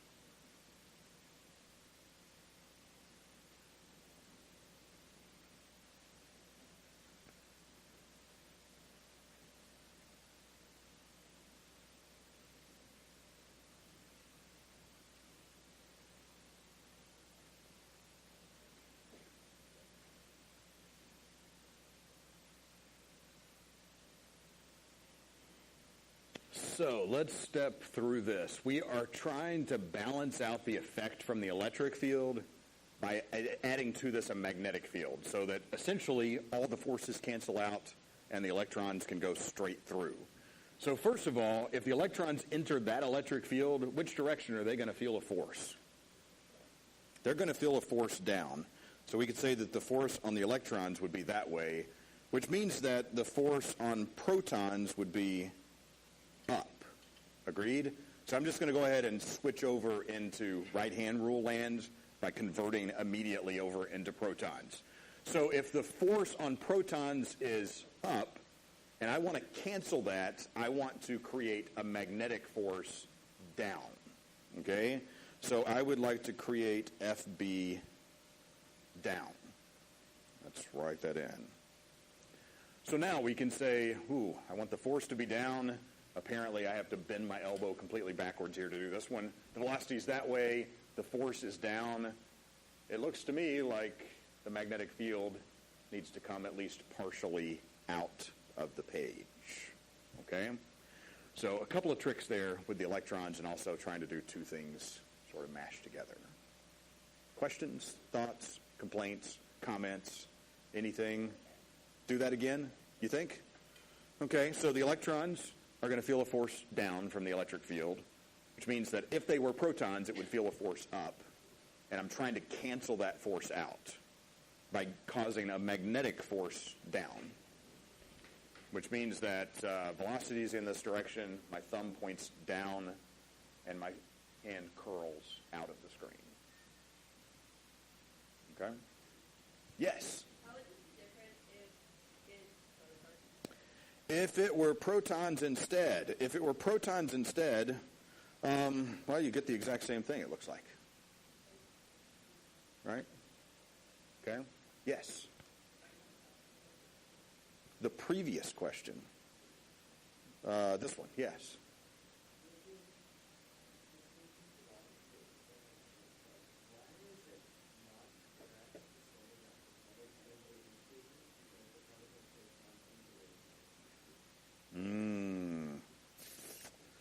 Yeah, sometimes these questions are a little bit limited in their thinking. The source that I pull them from, you can find holes in it. Angular kinetic energy. I would think in that case you're just converting one form to another. So you're right in that you have angular kinetic energy, but it's also moving with a constant angular velocity. So it's a conversion, but the total kinetic energy should still be the same. Anyone else? Let's see what's left. This problem, I took a look at it. It's just a little too easy to waste our time on. If you want to play with it later, go for it, but I don't think it'll be a whole lot of help. There are three, I think, major topics that are left here, and each of them involves a little bit of work. I want to do one. Okay, so we're not going to quite finish up this chapter. There's something here about torque, and then a bunch of questions about that, some stuff about electrons, and then some stuff called the Hall effect. I want to talk about torque a little bit, and then we'll be done for the week, and we'll leave the rest to the start next time.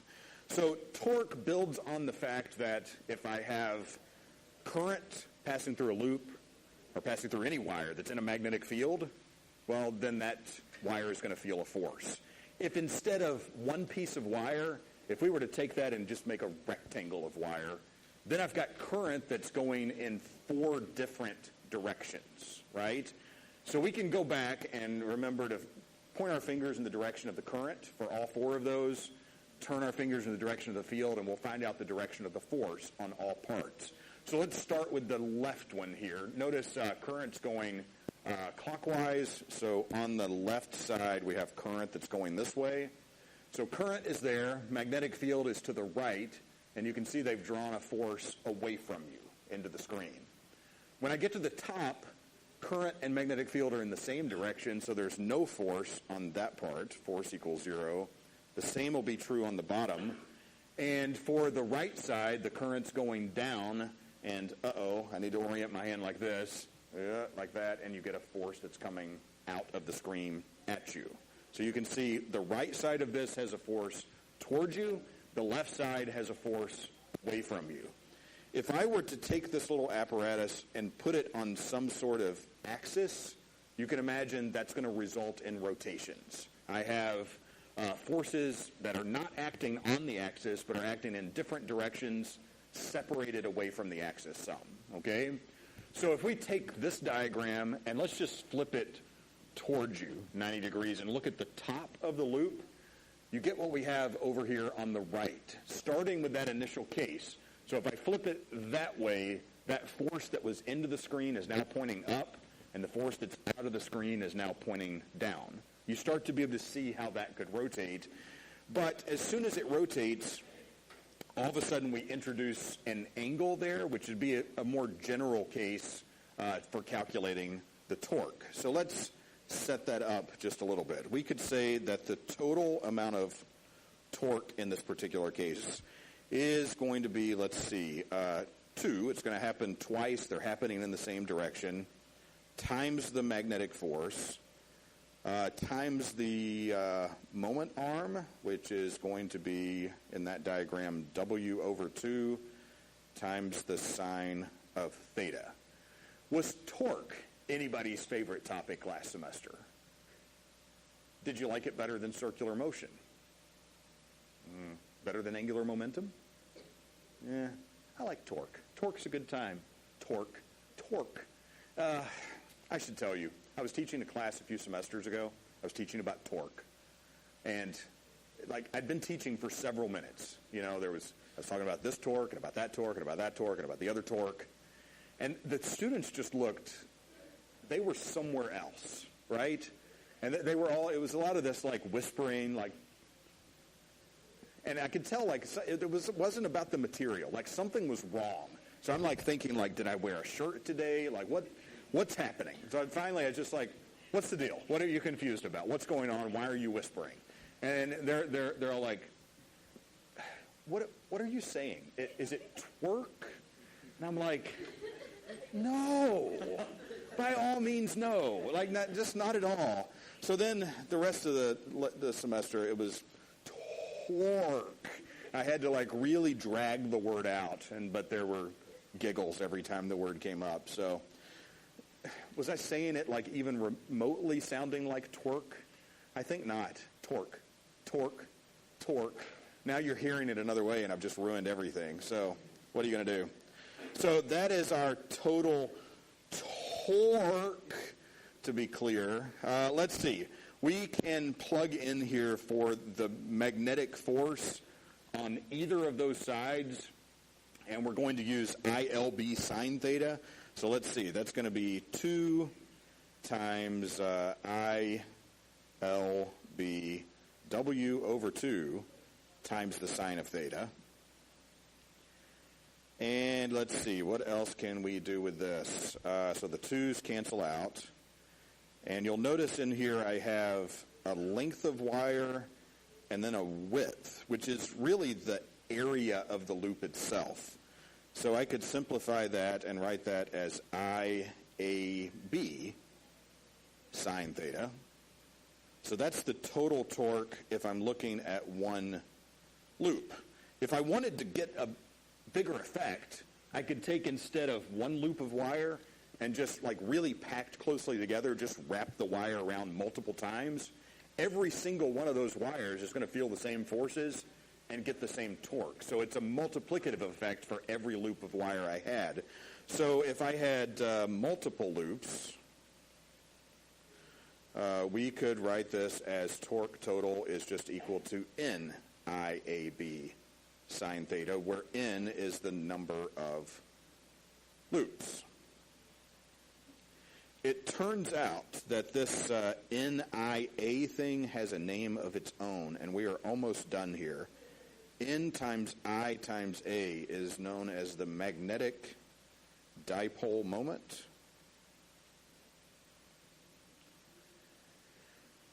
And it has a symbol of its own, mu. And it is a vector because the area is a vector. It points perpendicular to the loop of wire itself. So this is equal to N times I times the area vector, which means finally I can re-express this entire thing then as, let's see, the cross product of the magnetic dipole moment and the magnetic field gives me how much torque is there. Torque.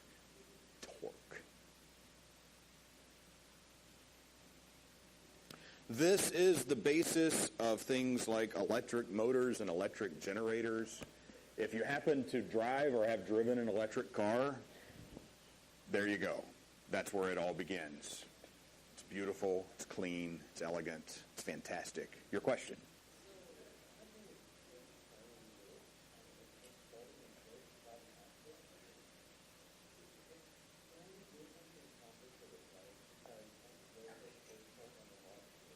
Yeah.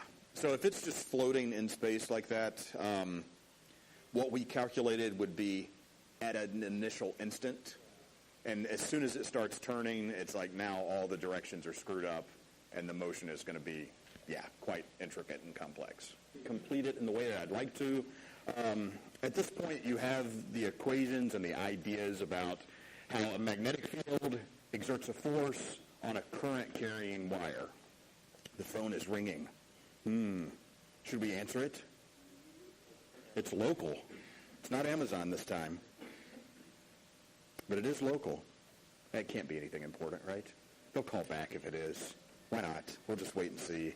So we discussed how these forces, because they're not acting all at the same point, say in the middle of the loop, but they're acting in different directions on the side of the loop, we can imagine they exert a torque and cause rotation. We carried this idea through sort of partially. So we looked at this diagram, part B, that's circled, but we didn't continue to part C and look at the forces after it's rotated 90 degrees, okay? So think about it going from this state, which is state A at the top, turning partially, and then getting all the way to here, and then once again looking at the forces. At this point, let's see, we have current that's going which direction? Oh, I'm confused now. Let's see, where is the current? Thoughts? Ideas? Looks like maybe it's going into the page, I think, at least for the top one. So we're looking at the top of the loop, and now there's current that's going down that way as well as going across the loop this way. If we use our right-hand rule, we start to see that the force for the top part, at least, points up and out, and the force for the bottom part points down, and now we've got a problem. Both of those forces are acting through point O, which is the axis of rotation of this thing, and at this point, there's no net force. There's no net torque. It just serves to sort of keep it in this orientation. So you might imagine a case where we start at the top, it begins to rotate and maybe starts to accelerate and gains velocity, and sweeps past this point a little bit, at which point forces are acting the other way, and it maybe sort of oscillates a little bit and settles and locks into this position. So we can get a partial rotation, but just by keeping things this way, we can't get a full rotation, which is kind of useless. If I'm going to make something like an electric car, it's no good if the wheel just turns 90 degrees and stops, right? It's like, great, well, that was fun while it lasted, but alas, we need a little bit more. So what we need to do is do something a little bit clever. Notice here they're showing the loop that's attached to, say, an axle, if you want to think about it that way, and actually maybe draw some wheels on both sides, which are clearly going to be much bigger than the circles that I drew. And now they're using brushes to make the connection to the loop. Instead of a fixed connection where the current always goes in one side, you might think of like the current is always going to go, at least in this one, into this particular connection. But that connection doesn't stay just with the right side of the loop. Instead, once it turns halfway, now the current is actually going in the other side of the loop, and it allows it to continue to rotate in the same direction, okay? So let me stop there for a second and let you take that in. Questions, thoughts, complaints? Yeah. Say that all one more time. So if we go back to this, we end up with a situation where if I keep the current, at least in this diagram, just going in this side, once that side wraps around and it's on the other side, it gets stuck, and I can't continue to make it rotate this way. So the key is to make whatever is over on that side receive the current. So it's kind of like I keep kicking it around clockwise. So instead of maintaining a constant connection down here to that left side of the loop that continues when it's around on the right, we just want to have a connection that will always go into the left side of the loop, no matter which physical side is on the left. So it's like it starts here, rotates halfway, and now, oh wow, look at this. Hold on. We've got a whole, I've been talking for a while. Look at this. This is impressive. It says, way now, the current is actually going in the other side of the loop, and it all allows it to continue to rotate in the same direction. Game. So let me stop there for a second, let you take that, and questions, thoughts, complaints, yet say that, okay, this keeps going for a while. No, we really don't want to search that on the web because I don't think it's going to turn up anything. What happens to be on the left side is going to receive the current. So during the first half of the rotation, it's what's on the left there. During the second half, it'll be what's currently on the right. Will swing around and it'll get the current. I said it the right way that time, okay? This allows a continued rotation by simply using brushes instead of fixed connections to the two sides of the loop.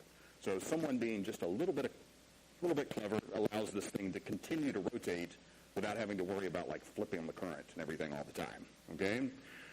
There's nothing else to add to this. This is the idea of a basic DC motor. If I input current and put it in a fixed magnetic field, you get physical mechanical rotation, okay?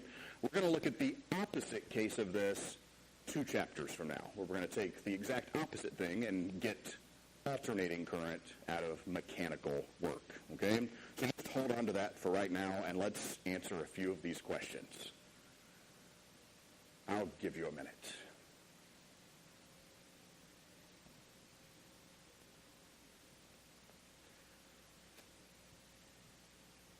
Right-hand rules, right-hand rules, right-hand rules. You can do it.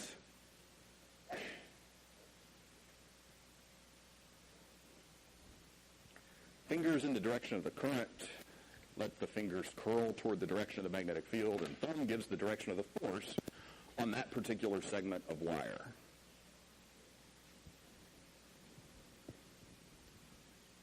I just noticed this switch right in the middle of the back wall. What do you think it does? Anybody tried it? Should we? Yes, most definitely we should.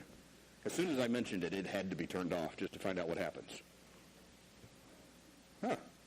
It's kind of unexpected. Yeah, but alas. Guess that's so the projector operator can control the lights? I don't know. Who needs a projector operator? Chipotle? No. Where'd this come from? Discount Chipotle. Is that a place? I don't know this. Ah, gotcha. Discount Chipotle. I don't know if you want to go farther down the food chain. No, you don't. But you're eating it anyway.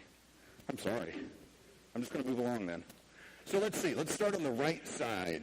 The right side of the loop has current going away from us, and the magnetic field is up, which means that we get a force on that part to the right. So there's a force there. You're going to have exactly the opposite situation on this side. And then if we look at the back part of the wire, current's going this way, but the magnetic field is up, which means we're going to have a force that's away from us, so sort of perpendicular off that direction, and then a force on this one that'll go that way. There's no net force. It's just tugging at the wire in all directions, so the net force there is 0, all right? Let's try another one here, looking at rotation on that particular loop of wire.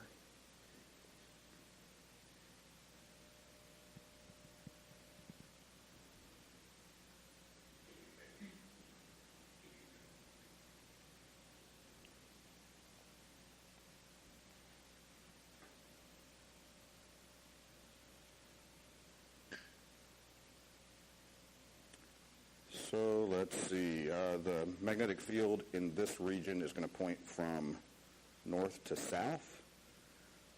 So let me start with the right part of the wire, so we could orient our hand sort of like this. So we have current away from us, magnetic field to the right, which on that part of the wire gives me a force down. You're going to have no force essentially on this part and this part. Okay, it's sitting outside the field, as well as the current is parallel or anti-parallel to the magnetic field, whatever's there. And this side is going to feel a force that's up.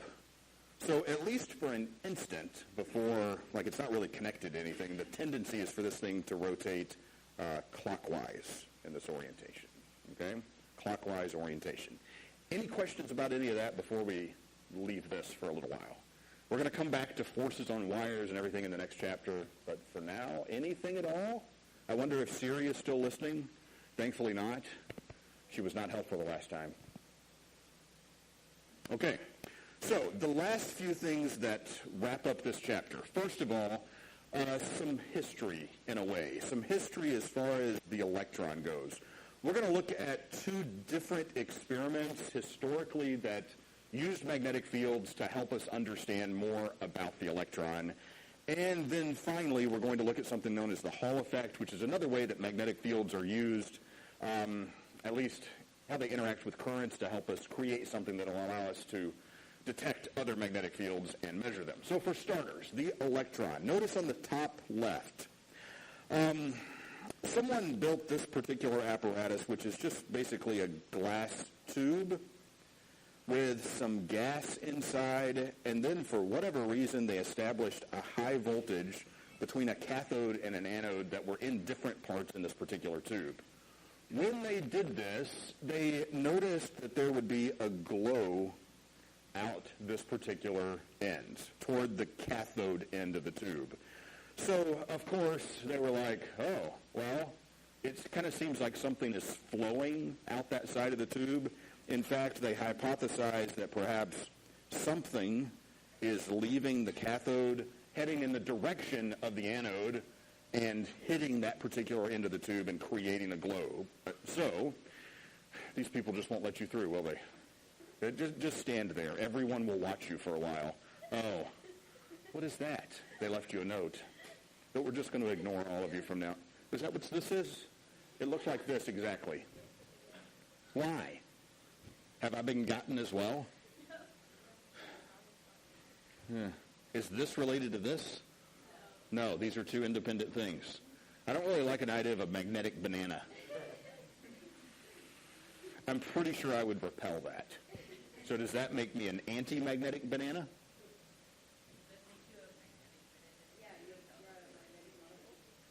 I don't want to be a magnetic monopole. I don't know what that would do to me. Anyway, let's talk about this again. I'm kind of disturbed by that face watching me from behind now.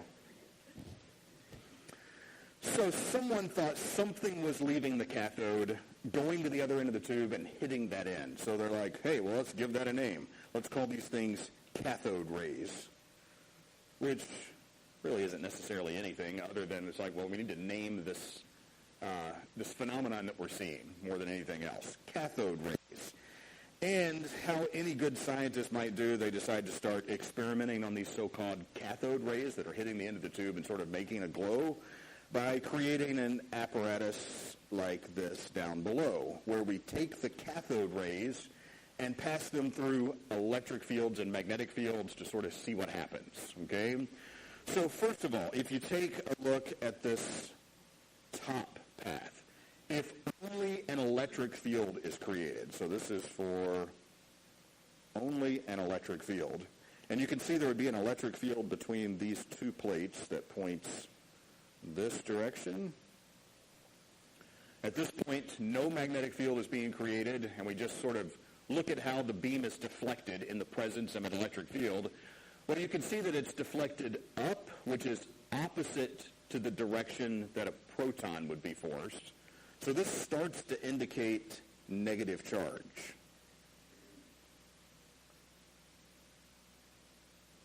Okay? Good so far? The force on an electron is going to be opposite to the direction of the electric field, and you can see it's created from positive to negative between those two plates. Path C is the direction if it is only a magnetic field. And you can see two coils of wire there in the apparatus that are creating a magnetic field in the region that the cathode rays pass through. We can use, let's just look at the front coil, and you can use the curl of your fingers in the direction of the current to give you the direction of the magnetic field through that coil. And you can see that at least for the front coil, and it would agree with the back, you're going to get a magnetic field through this region that points that direction. So we have a velocity to the right and a magnetic field that is, let's see, into the screen. So that would indicate the force on a proton would be up, which means that since it's being deflected down, that also indicates negative charge. So whatever's in these cathode rays, people were able to use this to also see that whatever it is, it's negative. So this also indicates negative charge. So what they decided to do is turn on the electric and magnetic fields in such a way that they balance each other out. So one of them is pushing the ray up, one of them is pushing the ray down. Let's see what happens if we can make it go directly through the middle so that the forces are exactly equal and opposite in direction.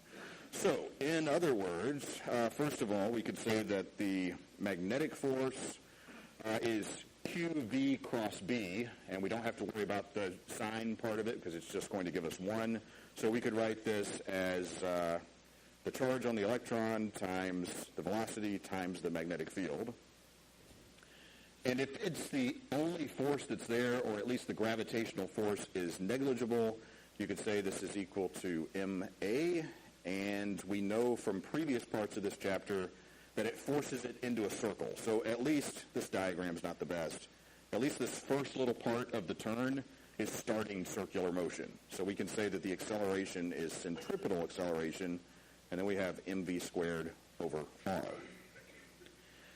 And I'm going to rearrange a few things. We're going to ignore this part in the middle, and I'm going to divide this m over to the other side so that we have the electron charge divided by the mass, and then we'll take these two parts and bring them over here, is equal to mv squared over vbr. One of the v's cancels, and then we have, whoops, anything else going to cancel out here? Oh, we're going to divide by the m as well. Yeah, so that m is gone, my fault.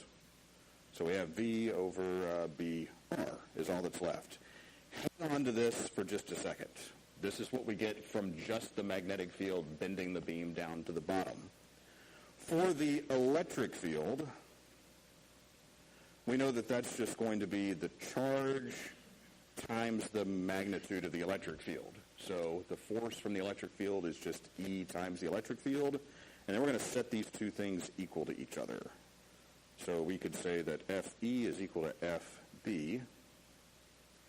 FE is E times E, and FB, first of all, we said was equal to EVB. We're going to go down two different paths here, so bear with me for just a second.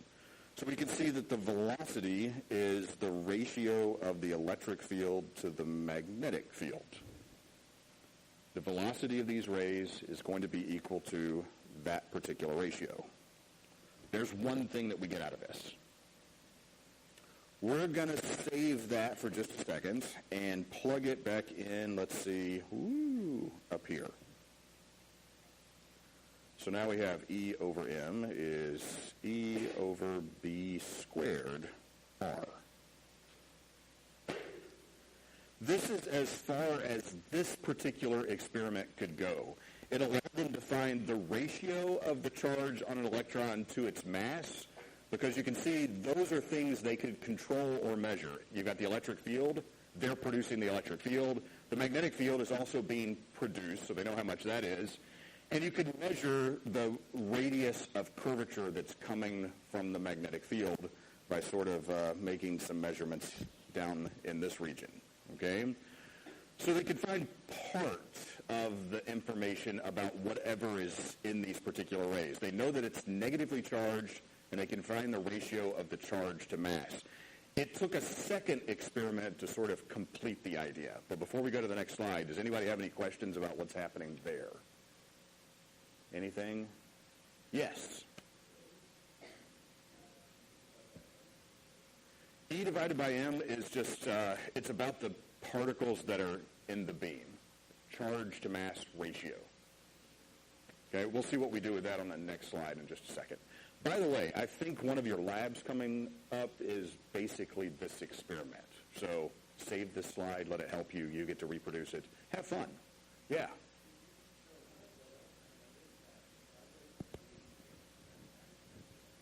Yeah. Essentially, yeah. The front of the TV screen when he was little had static electricity. You touch it, seems charged in some way. That's because that's what's happening here. Cathode rays, old TVs were a cathode ray tube. Thankfully, we don't really use those a whole lot anymore, but this is the basic idea between older display technology. Yeah.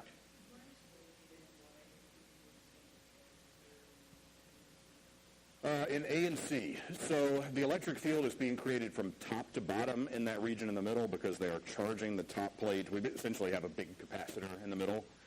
But if the velocity is this way and it's getting forced up that direction, well, a positive charge would be pushed down in the direction of the electric field, and it's being pushed up. It has to be a negative charge, at least from the standpoint of the electric field. On the other hand, for the magnetic field, if we're creating a magnetic field that's into the screen and the velocity of the charges, which we should write here, is to the right, well then V cross B into the screen indicates a force from the magnetic field that's up but it's being pushed down, so it must be a negative charge.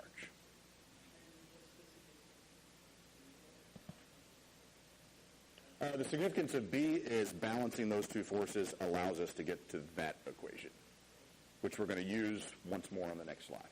Okay? So this got them so far. The next thing that happened is what's known as Millikan's oil drop experiment. And I don't know, this diagram is not the best. It's in the textbook, but I don't love it, particularly because of this, like, what's happening here? You know? It seems a little unnecessary in a way, but it's supposed to get the idea that someone is looking at what's happening in the region between these two charged plates. So just, I don't know, ignore all of this. This is kind of pointless. And it kind of bothers me because this eye, it looks like it has a thumb on top. And I don't really, it's like someone took an eyeball and rested it like between their finger and, ew. I don't know, I'm disturbed. So let's just get rid of all of that. And how do I make it all go away? There we go. The idea that's happening here is that they used tiny droplets of mineral oil that were put through apparently some sort of perfume bottle from olden days. I don't see the whole diagram. You get the idea. Basically, it's taking the mineral oil and breaking it up into little tiny bits, each of which had different amounts of charge or net charge remaining on them, okay? So don't imagine that every little bit that's falling out of there is exactly the same. They're all different. It's just breaking the oil into little parts. You can notice there's a little hole here in the middle, and some of them are allowed to pass in between these two plates, one of which is positive and one of which is negative. So an electric field is being created in between these two plates, first of all, and second of all, well, there's just gravity that's pulling on all of these and making them fall. So we have the force of gravity that's going this way, and then depending on whether the little droplet is positively or negatively charged, well, sometimes it's going to get pulled further down by the electric field, and sometimes it'll get pulled the other way, and perhaps you can get the two forces to balance out once again, okay? So let's add to this for any negative particles, or let's call them droplets, since that's what they used, you could balance the forces. Let's say Fe and Fg. And if you read about this experiment, this looks incredibly tedious, okay? Because here's what happened. You're trying to balance these two forces, so we could say Fe equals Fg. So we've got mg on this side, and on this side we have Q, which is going to be whatever the charge is on there, not necessarily the elementary charge, but whatever the net charge is on the droplet, times the electric field. And then we could rearrange that to solve for Q. So mg over E. This gives me the charge of one droplet.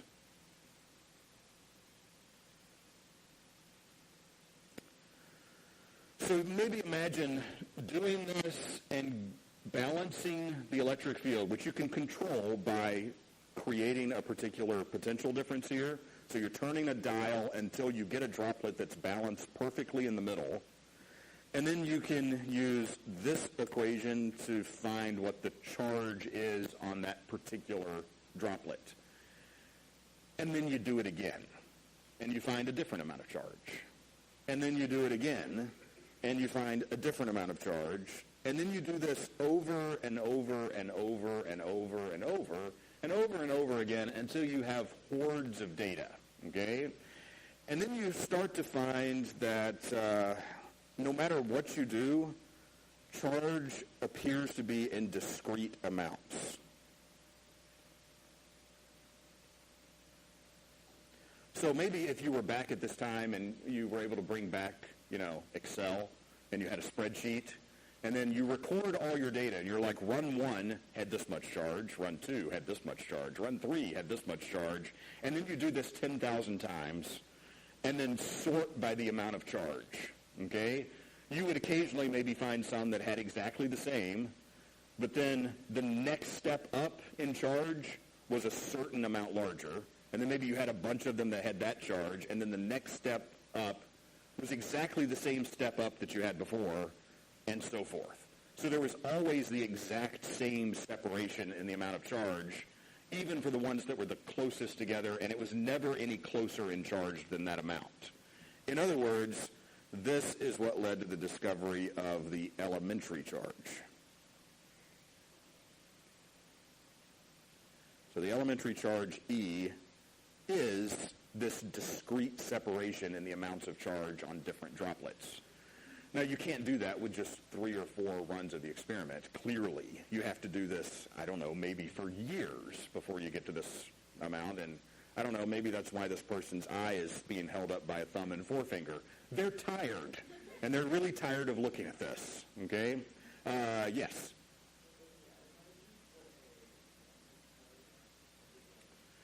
Essentially, yeah. Because as far as I would understand, that's the best they could do at that point. But with enough data, you can get to what you're looking for here, okay? So once they found Q, which in this particular case, just by looking at the different separations of charge, is actually E, they could go back to this particular diagram, and now instead of having E over M, you could plug into that equation and now separately have the mass of the electron and the charge of the electron independently.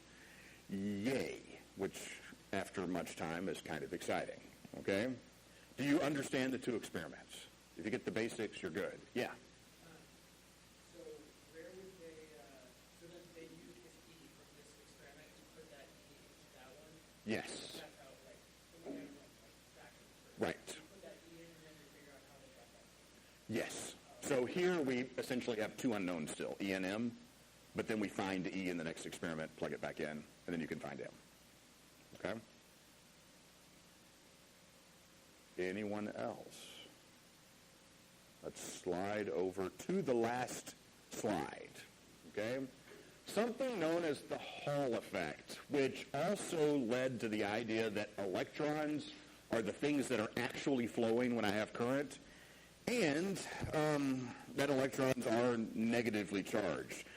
If you take a look at the diagram here on the top, what's happening is that we begin to allow current to flow through a particular material. So if you want to imagine that electrons are moving this way through the material, kind of everywhere, and there's a magnetic field that's pointing into the screen, well, take a look at what would happen. We have velocity to the right. Magnetic field is this way, which gives a force up for a positive charge, which means you'd have a force down for a negative charge. So as electrons try to move this direction, they're getting this force that's going that way, pulling them to the bottom, which makes the bottom of this material start to be negatively charged, which leaves the top positively charged. And now you can imagine as this continues, this buildup of negative charge at the bottom begins to exert a backwards force, because the more negative charges that are there, well, they're going to start to repel each other, all right? So an equilibrium is reached. The magnetic field is pushing electrons down. The other negative charge that are building are pushing them back up. At some point, the maximum amount builds up on the bottom, and we have a certain separation of charge, okay? You can measure, at this point, this particular voltage between the top and the bottom. So there is a potential difference that's created there, and it's also in a very particular direction. If you measure this, you find that the top is positive and the bottom is negative. So if I were to speculate that, everything we've done so far is based on positive charges, and try to run the experiment backwards and imagine, okay, fine, let's do the exact same thing, but with positives going the other direction, which we've said is mathematically equivalent. It is in all cases except for this one, okay? Notice, if I take positive charges to the left instead, then we have positive velocity this way, magnetic field into the screen, which would give me a force down on positive charges. Notice positives building up on the bottom and positives building up on the top here are opposite situations that can be detected by measuring that potential difference. You're going to get the difference between a positive potential difference one way or a positive potential difference the other way. In other words, the Hall effect can tell which way charges are actually flowing. And since you measure the potential difference the way we get in the top case, you know that it's actually electrons that are flowing to the right in this particular case. Okay? So let's put a little note here. We'll say this experiment verifies it's actually electrons in the current. However, let's add a little bit of math to this. So there are a couple of different things that are happening. First of all, the force on the electrons is going to end up balancing with the magnetic force. Okay, so this is coming from the magnetic field, and this is coming from the buildup of charge. Okay, there is no electric field there except for what's being generated between the positives and negative. So there's an electric field that's pointing down like this, and that's creating a force in the opposite direction on these electrons. So we could say that this is equal to the elementary charge times the electric field between the two, which we're going to call the Hall electric field. The electric field, again, being created by the buildup of charges transverse to the flow of the charges. And on the other side, we have E times the velocity of the electrons. And you might remember from a previous chapter, we called this a drift velocity. Remember, they kind of bounce around as they go through there. They don't flow perfectly. So this is the drift velocity of the electrons. Times the magnetic field. So these cancel out. And then we can make one additional change. If I want to find the Hall voltage, it's going to be the Hall field times the separation from top to bottom. So D here is just the distance across the material. So that's going to be equal to V sub D times, whoops, did I cancel the wrong thing out back there? I did, didn't I? Times B times D. Let me get rid of this. There we go. That didn't cancel. And finally, this is what you can measure.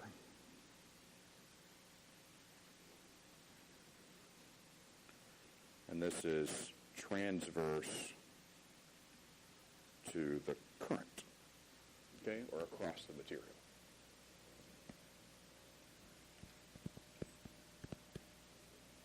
Now take a look at that final equation, okay? VH, you can measure that. You can just put a voltmeter one side to the other and measure the potential difference that builds up across. But notice on the other side we have a magnetic field, which maybe I'm controlling, or maybe the magnetic field is unknown. We have a drift velocity of the electrons, which you might remember from a previous chapter could be calculated. It's based on how many electrons are there that are free to move, or the charge density. And D is just the width of the material itself, which I can measure. So depending on what's known and what's unknown, we can use this for a couple of different things that are common. So first of all, you can use what's known as a Hall probe to measure unknown magnetic fields.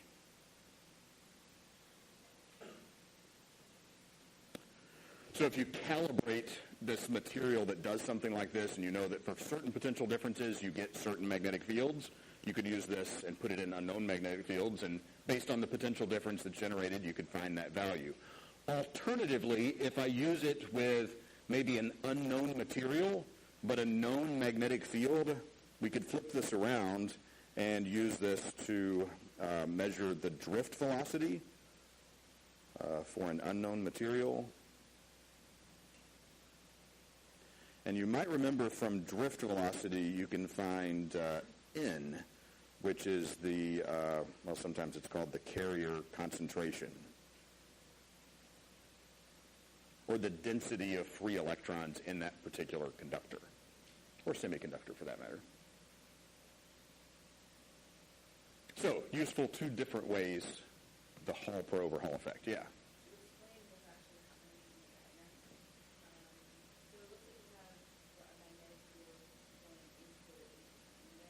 Yep. They're trying to move to the right, but some portion of them are being forced down onto the bottom surface.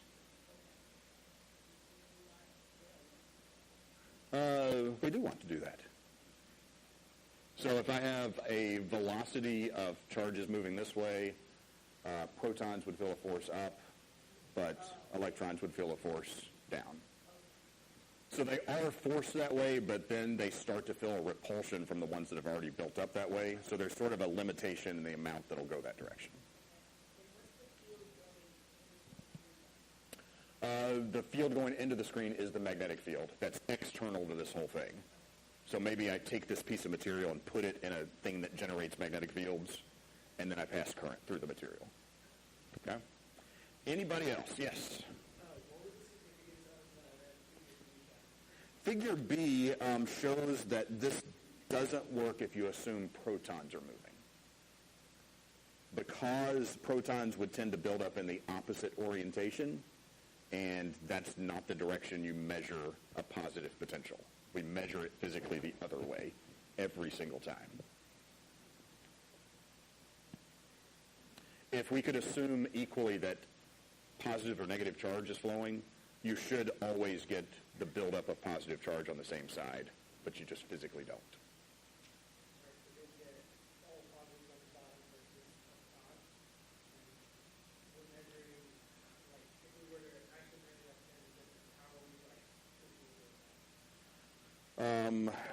You could use just a voltmeter, connect a conductor on either side, and what you would find is if we called this a positive potential difference and we made the connection there, essentially you never get the opposite orientation. So if I were to flip the leads, it would be negative, but I can never get the positive being at the bottom and the negative being at the top, unless I reverse the current flow the opposite direction. So we should add to this, measurements show case B doesn't happen. Okay? Anybody else? That is the end of chapter 27. Does anybody want to add anything? Yeah.